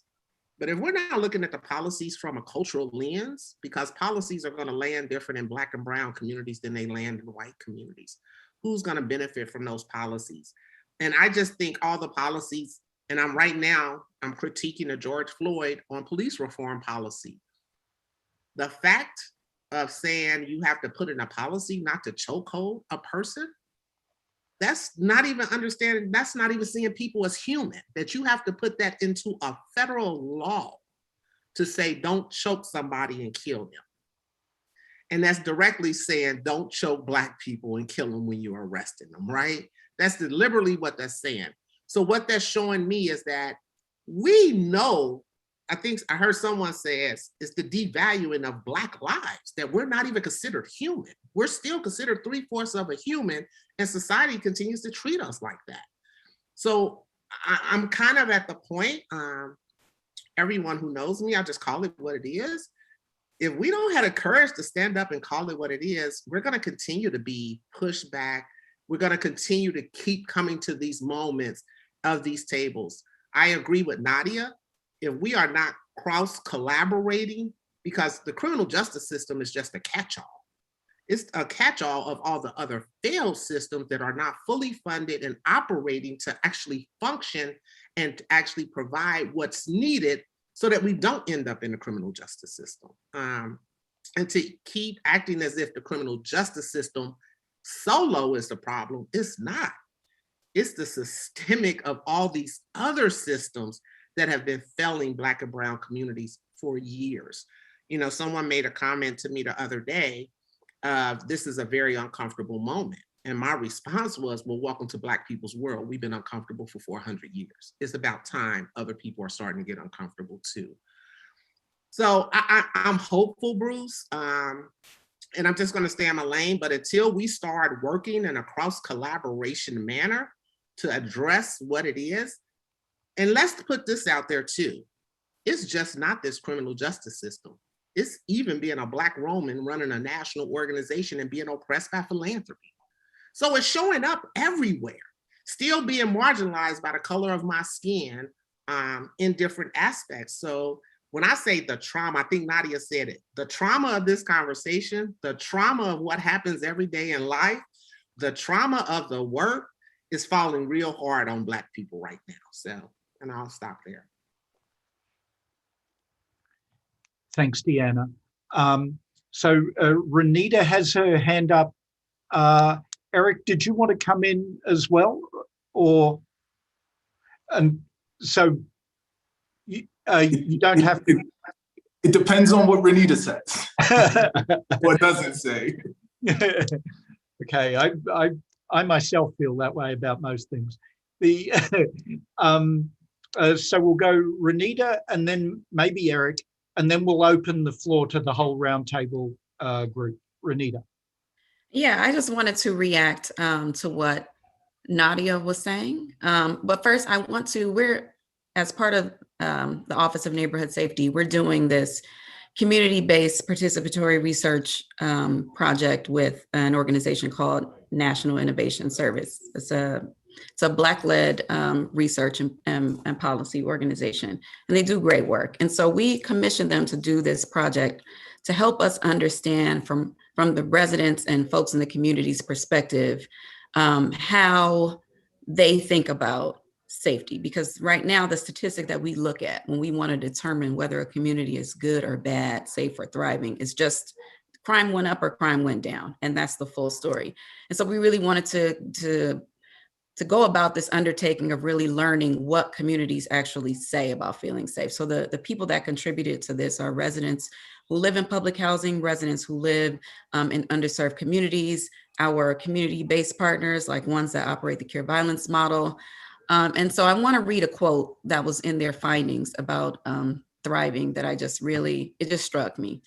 Because residents have such, they understand the complexity of the situation in which they find themselves. And I think that as government actors, and especially in the enforcement realm, you hear this language of fear around the excuse for why communities have to live under the occupation that they do. So I'm going to read this quote from a person who's a part of this. It says, "We're not thriving, we're surviving, and it's a difference. It's a very big difference. When all of my needs are met and all of my child's needs are met, then we can strive, we can thrive for something. We can reach for something. We can see that goal happening because I'm not worried about her eating. I'm not worried about nobody's busting down my door because I got $5 more than them, knocking me over my head, knowing I ain't got but 5 more nickels than what you got. When all of your needs are met, then you're moving forward. But if you're always moving backwards, you're not thriving." And I just think that person's understanding of how, like, they weren't just talking about, they were being asked questions about safety and what they need to feel safe. They went to the part about, like, can I protect my child? Do I have, what's the economic condition in my community? Is there a scarcity mindset where people feel like they have to target one another to get what they need? There's just so much richness in the understanding of people who live in a community about what they need. And we oftentimes minimize that to, well, we need to keep the condition like this. We need jails, we need police officers, because who's going to keep the good people in the community safe? And they just have a very different understanding of what that looks like. And to the point about having these conversations in silos, I think that one, in New York City, we do something called Neighborhood Stat, where we do convene different agency, community-based partners and residents together to be in conversation explicitly about issues that arise in the communities where these residents live. And we work with them to prioritize what do they see as important and critical and needing to be addressed now, and what are the more systemic things that they are willing to be at the table with us to work toward. The challenge with that is, one, we have to build the local infrastructure. We have to be doing that everywhere. People should be in conversation with their government at every table possible about what their needs are. It's not just about centering the voices of people who are impacted by the criminal justice system. It's centering the voices of people who are impacted by inequity and disinvestment in every situation. So I agree that we do need to be convening people and figuring out how we do that at a broader scale and how we invest in that. And the other part of it is just, I'm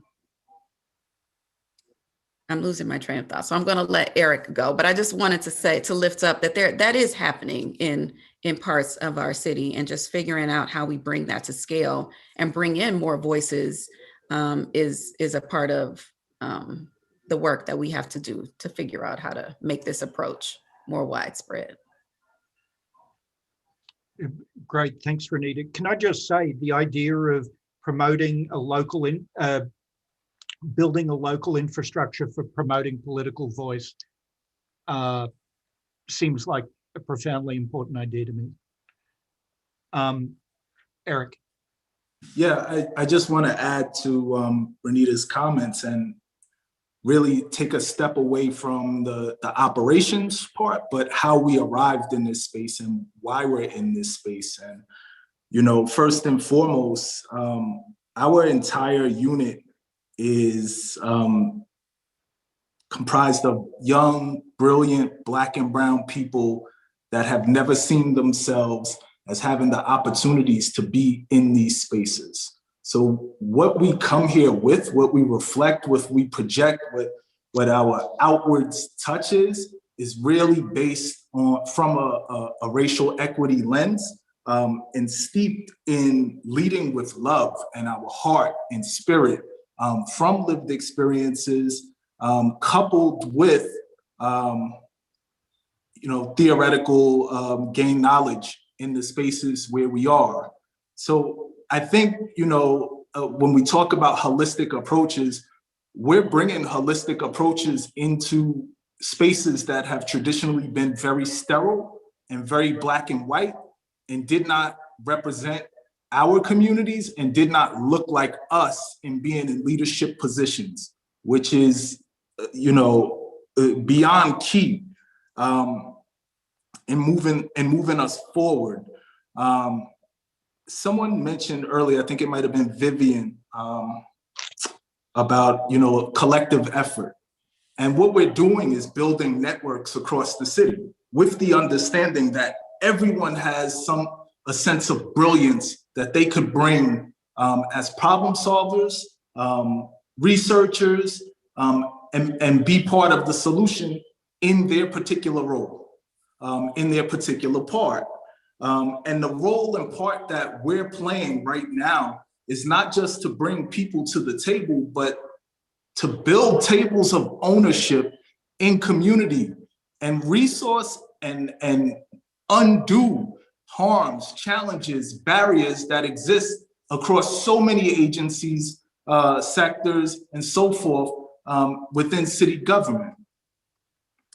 I also want to say, I'm hearing a lot of systems, and I think sometimes we miss or we don't always lift up the resiliency, self-sufficiency that exists in our communities and within our people, and the strength and just the overall ability to be where we are today, and to really use these positions and platforms to lift up. And that in essence is the core of our approaches, our work. Oftentimes in government space, I've worked in government for, this is now 17, 18 years. And a lot of people in Brownsville are on the line. I'm in Brownsville often. I was just at Van Dyke houses for a very horrific incident. And a lot of the brothers and sisters said, I haven't seen you in a while, E. And for me, the reflection was, if you haven't seen me, that's a good thing. Because when I'm here, it's about the systems that have failed so many people. And really understanding the power that the collective has, and allowing each other to network and mobilize, which has historically been disallowed in Black and brown communities. And for us to come together and unify and really have power across community, power across agency, power across government, those are the steps that we're taking in New York City. And those are the types of things that we're doing. And we're not moving with ideology of old school criminal justice system and so forth. I told Liz Glazer when she brought me to Mock J very early on that we're not here because we believe the criminal justice system works for Black and brown people. We're here, me in particular, to blow it up as it's always been. Yeah. Yeah.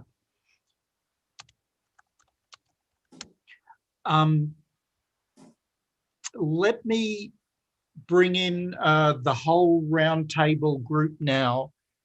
And so here is everyone. And the roundtable has been meeting over the last week or so, discussing the topic of values. Now, I want to ask the roundtable group first. Do you have questions for people on the New York panel? And so we'll start there with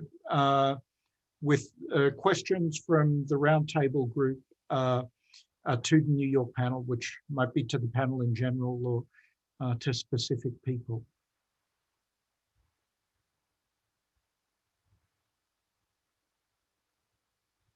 Monica. Sure. I mean, I have a question, and this is something I guess I'm wrestling with in this like debate about pessimism, optimism, and compromise or not. That is a big theme that a lot of you all talked about, and I guess maybe maybe this is less of a factor in New York, but I don't know. I was participating in an event earlier today in which it was like, you know, people who kind of think that radical transformation of the criminal legal system, to talk about the racism and the systemic and structural racism of the system is almost like off the table for them because of their political commitments. There's almost this sort of like to go as radical as like we've been talking about, to really get into the systemic racism aspect of things. To deal with that is like impossible given the politics. And I guess, of course, compromise is necessary. I really appreciated what Reverend Nixon was saying about that. But like, how much, can we compromise on like acknowledging and understanding systemic racism? How do you all think about those types of compromises that you have to make on a day-to-day basis to get work done? And that's for the whole panel.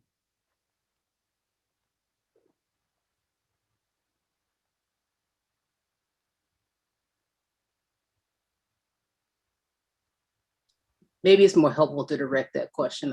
It's like, but also, yeah, I invoke Reverend, so I'll ask you. You know, I don't think compromising on the race issue is on the table. That's the one place we can't compromise. I think we can compromise about strategic decisions to make policy changes in certain systems.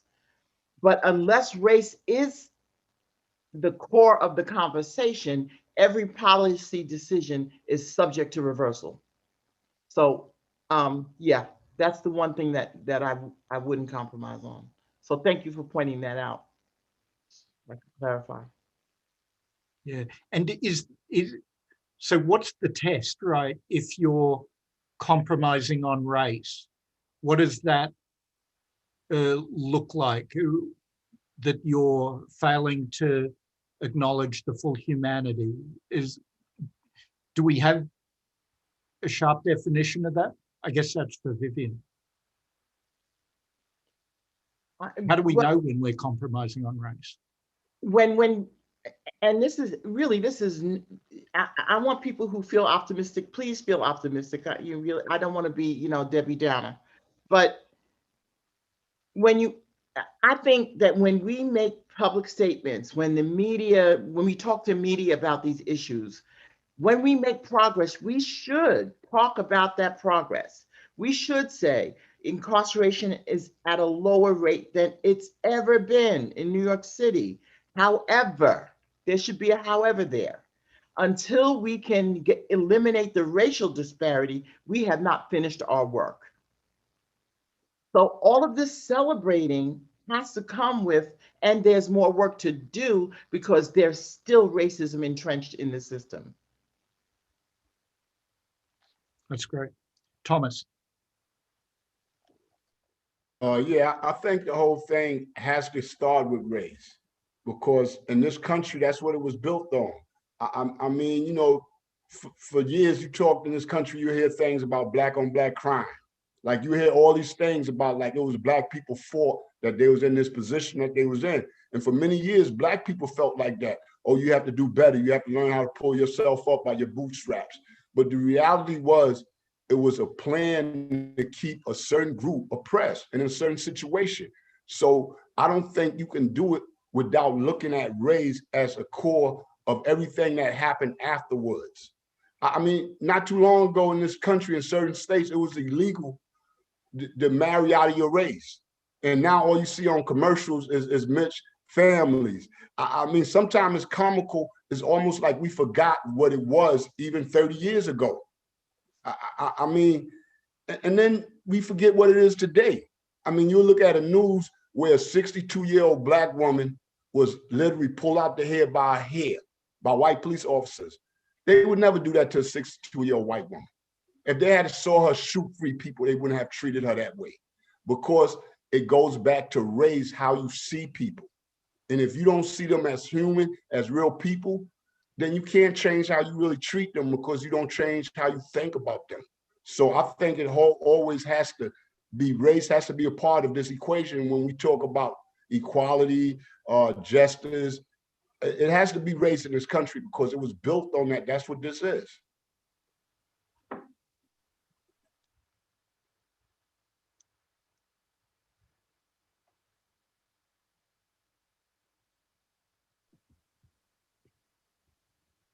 Monica observed that, you know, there are forums and there are conversations where it's very difficult to talk in a very direct way about race, and race as the root problem that needs to be solved. I wonder how much that is true in New York, and that varies, or is it as true here as it is in other places? I put that question out there, but I'll go to Courtney. I was lowering my hand because you were actually asking the question that I was going to ask. But in thinking about the differences, you know, I live in Texas, so to see the progress that you all have made in terms of the lower numbers of incarcerations and arrests and supervisions, and how's the coalition or the groups of people that are doing this work managing the tension between those numbers and the numbers of still the desperate treatment and the increased numbers that you're seeing in other areas. And so how do you sort of hold that balance or work towards an all? Like how's that being done from you all's perspective in New York? Danielle, do you want to come in on this? You're muted. I put my hand up right before that question, so we'll try and sort of weave those. But I think it builds on what Viviane offered too, where I think we conflate political compromise and narrative compromise as the one requires the other. And I think politics, like legislation, requires compromise. Like politics is I've always described it like it's like a field of shit. Like you don't walk through it in white boots and expect to come out clean. Like it is a place of like horse trading and compromise and getting the most you can and political assessment. And I think in my view, the best that you can do is do that in accountable relationship with the people whose lives depend on the outcome of the decisions that you're in a position to influence in some way. And so the fact that that requires compromise, and I believe in those compromises because people get free. I don't believe in compromises that make it harder to win the next thing. I don't believe in compromises that cause harm. but there are compromises that are just about incremental reform. And even, I would argue, even if we were to end mass incarceration, were we not doing reparations and addressing capitalism and climate change, we'd still be doing incremental reform, right? And so I think in the policy realm, there has to be just some acknowledgement that if we're going to use policy as a tool, it is going to be a tool that involves compromise. I think the mistake we make, and I think we make this about both violence and about race, is that we think that political compromise also requires a comparable narrative compromise. On the violence issue, it requires us throwing certain people under the bus, saying we're fighting for the good ones, not the worst of the worst. And on the race issue, it requires silence of us, right? Or at least a much more moderated thing than what we know to be true. And I think in New York City, certainly, policy compromise is still the reality, but I think we don't have to make those narrative compromises. And I think when we do, we create the barriers to the things we subsequently want to win. It's the same way the narrative frame that we're up against in fighting for reform that applies to violence is the one we put forward in fighting for nonviolent reforms for nonviolent crime. Like, it is a barrier of our making.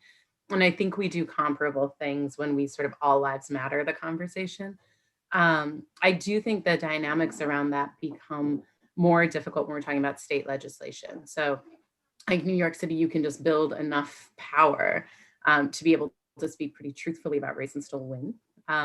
When you get to the state level, the dynamics are harder. Like, it's, like I used to always accidentally call Binghamton, New York, Birmingham, and I sort of stand by that. Like, I think I was intuiting something, not making a mistake. Like, we have KKK strongholds, we have rural places that depend on incarceration for their livelihood. We have like the state itself is very different. And so when we get to the state legislature, I think we end up making choices that are more comparable to the ones that you see in other jurisdictions. I don't know if that's helpful in the question that's being raised, but it's where I see it. No, that's great. And Gladys, I know you're trying to get into. I wanted to answer that question because I think that when I was trying to close facilities in upstate New York, and when I was doing that, I led very much with the issue of race. And I talked about Black and brown children that we were incarcerating in the state of New York. And I was vilified in many places, but I thought that was really important. And some people were offended about the fact that I led with that, but that was the reality. That's who these systems captured. And my system that I led was almost exclusively Black and brown. And I wanted people to understand that and to really grapple with who we were incarcerating in the state. And I was very vocal about that and said that I would no longer export Black and brown children to support upstate economies. That was the truth. And I thought that I had to lead with the truth. And I think that I had to confront the legislature with that reality. And, I think it drove change. I mean, I think it changed a lot of people's mind when we, pulled the veil and said, hey, this is what you're doing. But most leaders don't lead with that, unfortunately. My colleagues didn't. But I make no compromise there. That's what we had to do. Great. Nicole? Thank you for this amazing presentation. I've often focused on Chicago. It's my hometown and where my research began. And so it's wonderful to hear about another city, kind of a sister city.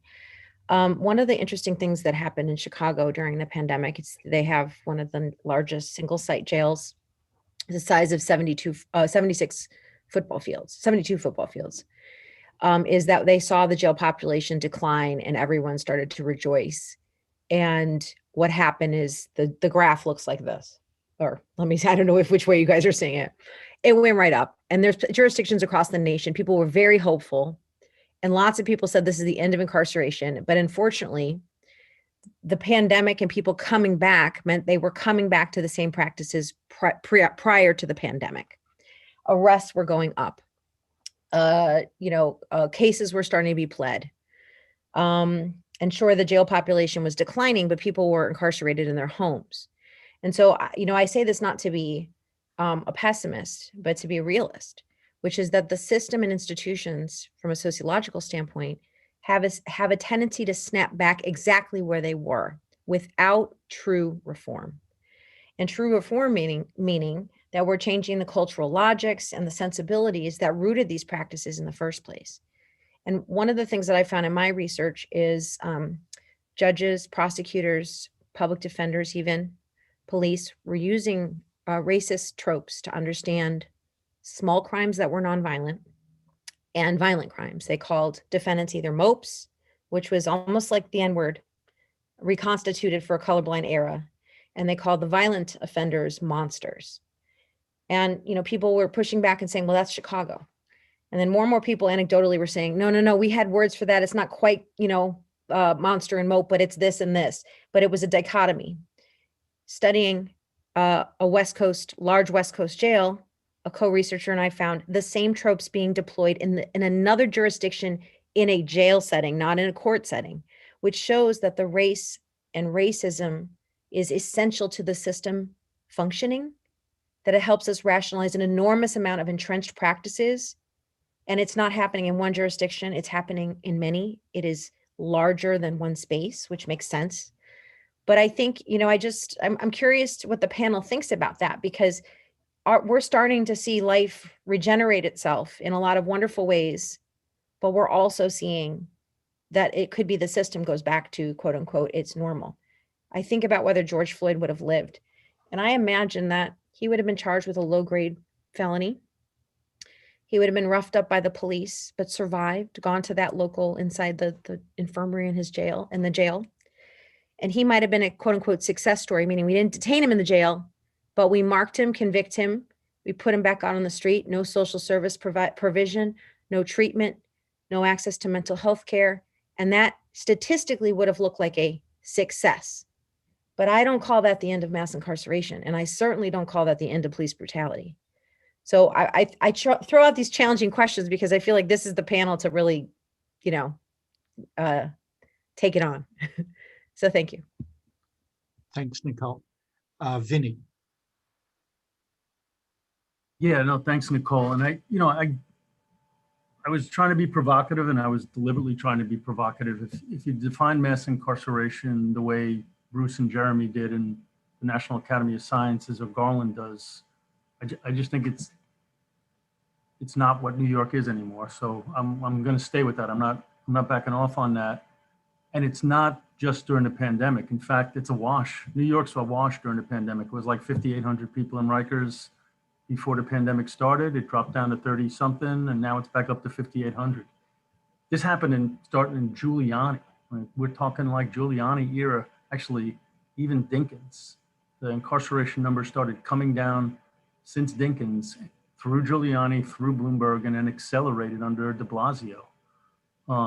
It certainly could go back up, but I just think from the standpoint of not ending racism, not making the justice system fair, not doing all things good, but confronting mass incarceration, that I just feel like New York needs to be discussed, debated, and studied as an example of what that looks like, with all its successes and all its flaws. I think that when I look at that, I see a lot of factors. I see a lot of voice of community, voice of formerly incarcerated people, open-minded elected officials, funding of community programs, really interesting factors that I think need to be unpacked. And I think it's important to do that because I think we need to understand it and figure out what its applicability is to Chicago and LA and Boise and, all the rest of the country. Maybe parts of it don't apply. Maybe New York was just so rich that it could afford to pay for a lot of community programs that other places can't. And maybe those other places are going to have to figure out ways to, kickstart community resourcing that didn't happen in New York and is, would need to happen in a different way in Tulsa. But I think that's a worthy debate, not because I think New York solved all the problems that other people legitimately are raising in this, and not because I don't see those problems. Donna and I are working on a campaign. I'm furious about the fact that New York State incarcerates more people for technical violations than any other state, and 56% of the people being paroled to New York City go to a homeless shelter, while we're spending over $680 million locking people up for technicals. So it's not like I'm missing the fact that there's a whole bunch of terrible shit going on, and that's landing on the backs of Black and brown people. But and I'm maybe maybe I'm too focused on mass incarceration, but I feel like it's not a trivial thing to focus on. And if we are, we should kind of examine and kick the tires on and look at, compared to other places, how New York did this for decades, not just during the pandemic, decades. Even if it could turn around tomorrow, it's still decades worth of progress, starting in a place that before it started had a higher than average incarceration rate, and now blows the rest of the country's incarceration rate away. I just think that's not trivial. Great, thanks, Vinny. I just want to do a time check. We have 7 or 8 minutes to go. I've got Liz and Donna in the queue. So we'll hear from you, and then I will turn to Catherine Huffman for a wrap up. So Liz. Great, thanks. So I just wanted to respond to, and apologies, Nicole, I guess, and a couple of other things that people had been talking about, about how did the number of people who are incarcerated get reduced, or how do we end it all and all? And I would just sort of flag that the way in which everybody has been talking about this is in the passive voice, as if these are sort of semi-autonomous systems that just simply keep on operating. And for sure they do, and that's a problem. But I think that what the one thing to take away, or that I take away from kind of the past 7 years in New York, in which there was a much, much sharper decline in incarceration than at any previous point in its history, and then to take away from the 6 weeks from the beginning, starting sort of mid-March in the pandemic, is that there can be intentionality, and there should be intentionality, and it requires leadership. It requires somebody to put people's feet to the fire, because there are so many decision makers that result in the number of people who end up in jail, in our city, in jail. And that there was a very explicit effort to scrutinize who was going in and why they were going in. And that got distilled in the pandemic at a point at which the stakes were life or death. There was an intentional effort to empty out the jails. And is it possible to take that sense of urgency and use those structures of leadership so that there is someone who wakes up every morning with a stomach ache to take these different parts of the legal system, all of whom answer to different bosses, and have them focus towards one goal? And I think the second thing that happened over the summer is that the great, what is really sort of often unspoken, although it is right in front of us, is that, as Gladys said, everybody in jail. I mean, just the overwhelming number of people are Black and brown, and they come from about a dozen neighborhoods in New York City that suffer from all the sort of other, social issues that deprivation has imposed. And so I think that there has to be leadership, and the leadership sort of has to lead with the issue of race, exactly as Gladys pointed out. That has to be at the forefront. And in some ways, last summer and those social forces meant that there was a lot of language about race.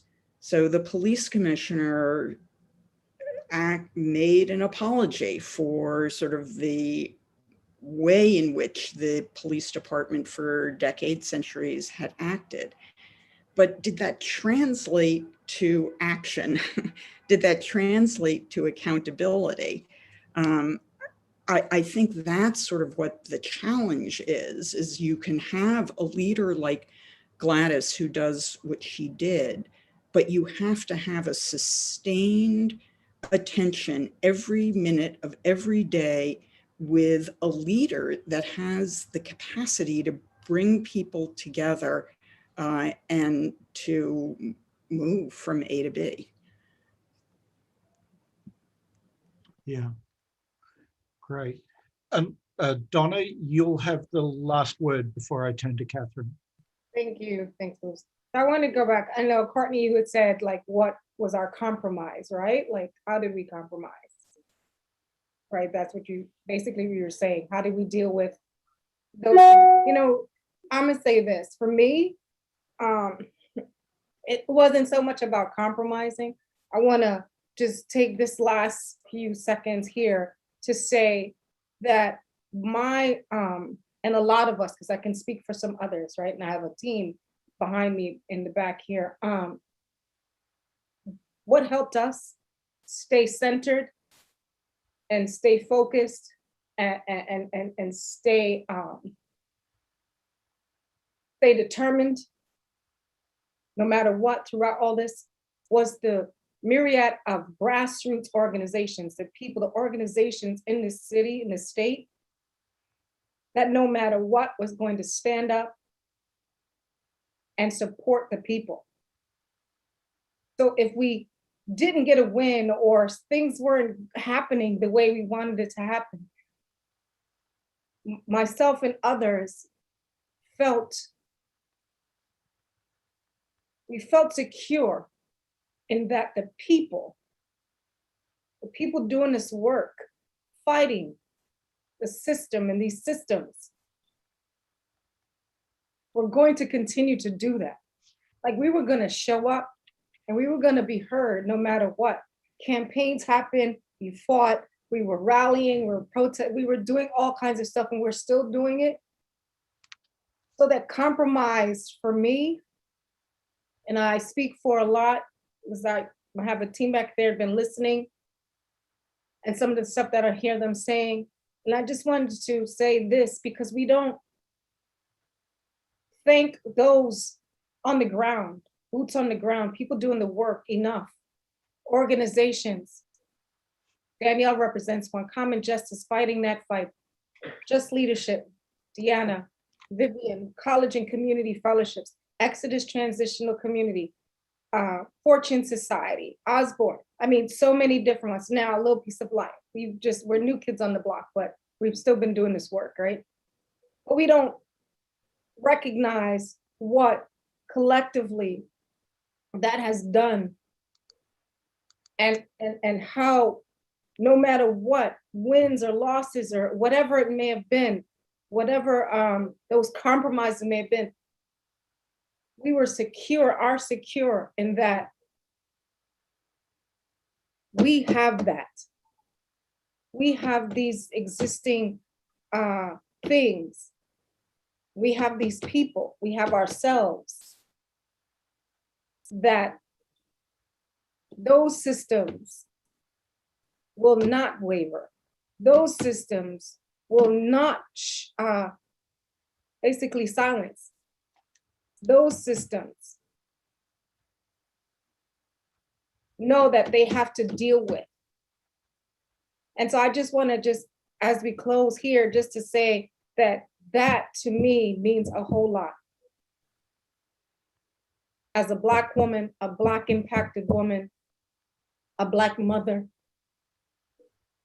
that we have us. So I don't care about the systems, because that's what it means. It's that. I'm always looking for that. Now I look for it differently. But we do this work.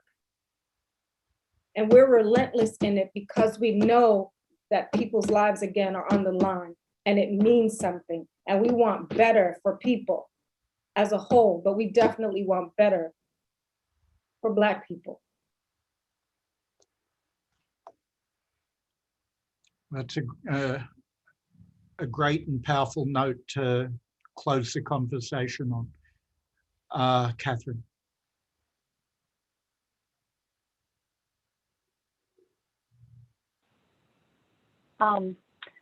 Thanks, everyone. And thank you all just so much for this conversation. I'm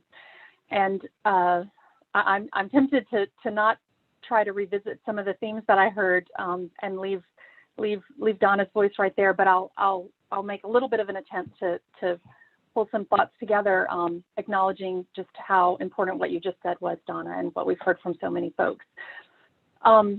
So we just had a conversation about New York City and New York, and what has been happening there, what hasn't been happening there, what could happen there. And, you know, the initial question that each of you was asked to answer was this question about optimism versus pessimism. Are we in a moment of progress or a moment of retrenchment? And it was just incredibly striking to hear how most people reflect optimism, but with various qualifications. Beverly said she feels optimistic almost by sheer force of will. It's a survival mechanism. It's something that we must decide to have. Danielle quoted Miriam Kaba and said, if I didn't think we would win, I wouldn't work this hard. That this is where optimism comes from. Eric Cumberbatch, I feel optimistic but not blind. Eric Gonzalez and several others as well, optimistic but cautiously optimistic, suggesting that there's much more to that than just a simple answer. Rasan mentioned tragic optimism, which is an incredibly compelling way of thinking about what optimism can be. And Renita said that she's optimistic, but she's tired and exhausted. And I think that resonated with a lot of folks as well. And then Viviane brought us back to where she had taken us in our fourth roundtable, actually making a distinction between optimism and hope, that those are two different things, and how important it is to think about that. So we brought all those feelings into this discussion about what the future may hold. I was listening for your visions and your thoughts about what is the future, what does it require? Some of the reasons I think for the optimism with its various qualifications that you mentioned were things like there seems to be a change in political power and political sensibility. Eric Gonzalez was talking about discussions he'd heard about the importance of centering race and racism and ending white supremacy over the course of the last year. Middle-class white people joining in walking in the streets in support of the importance of that.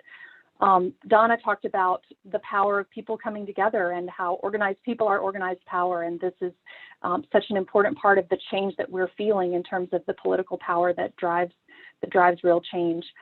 Viviane agreed with that and tapped off of it, but pointed out that, you know, coming together does not mean unity is not uniformity, and that we don't all have to do the same thing or even believe the exact same things, but we have to have the same goals.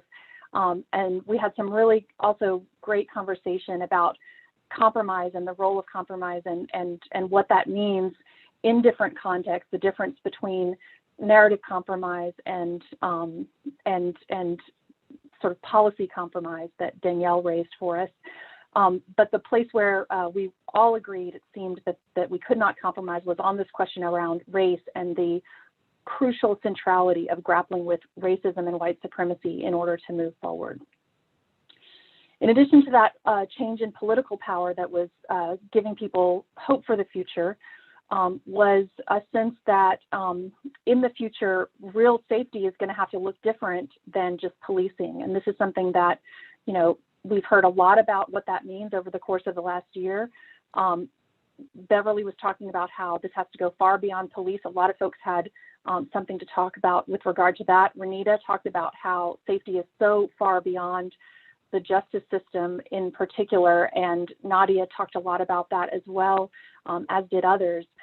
Liz talked about the potential in this moment of fiscal crisis that can force this change, force us to be more thoughtful and more critical of how we spend our dollars for safety, in terms of the dollars that we've been able to and willing to put towards policing in the past without a second thought, that now is a time where a fiscal crisis is going to help contribute to a more critical look at that.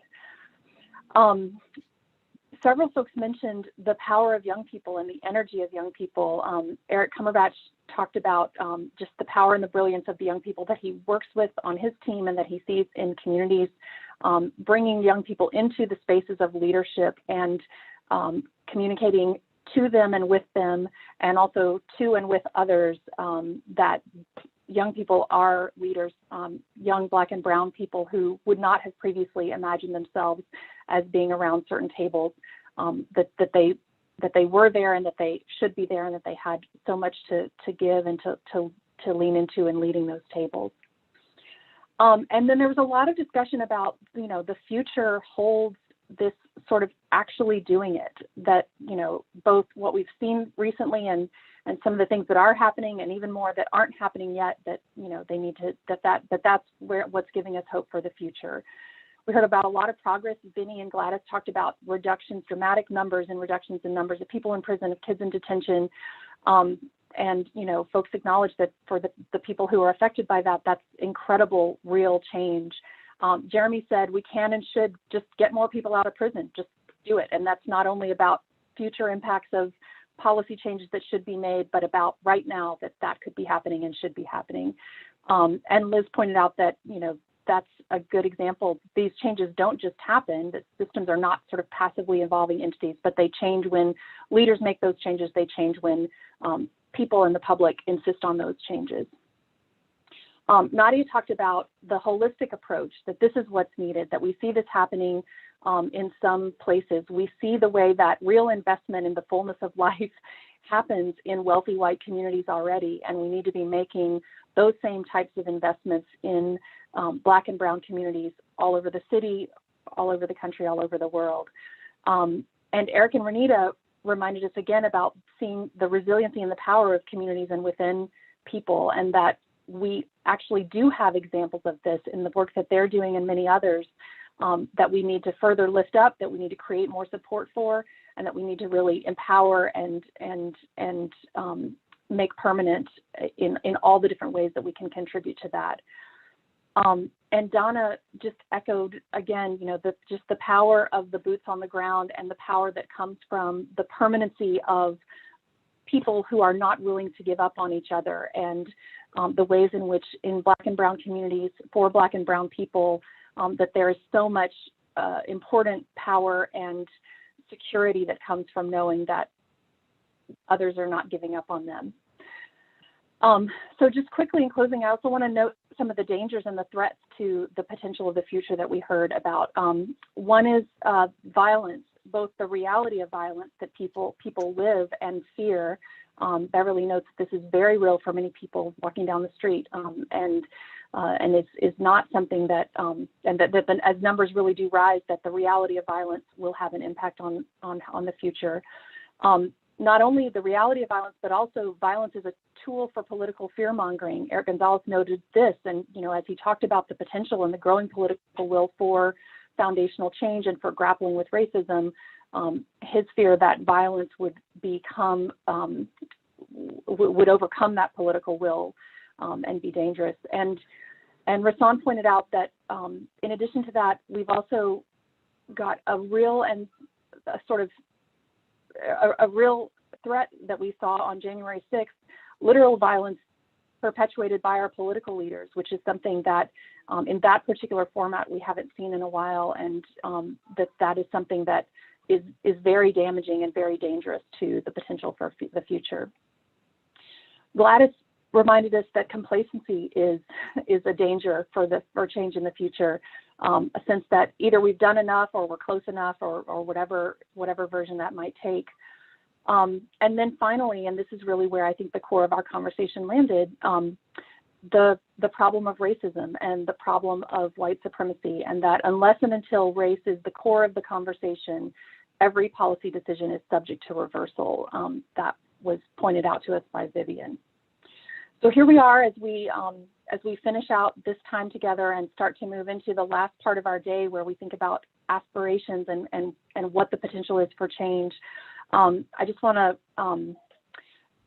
kind of summarize that, you know, in this conversation, we kept coming back to the values of humanity, of recognizing the value of every person as a human being who has dignity that must be recognized.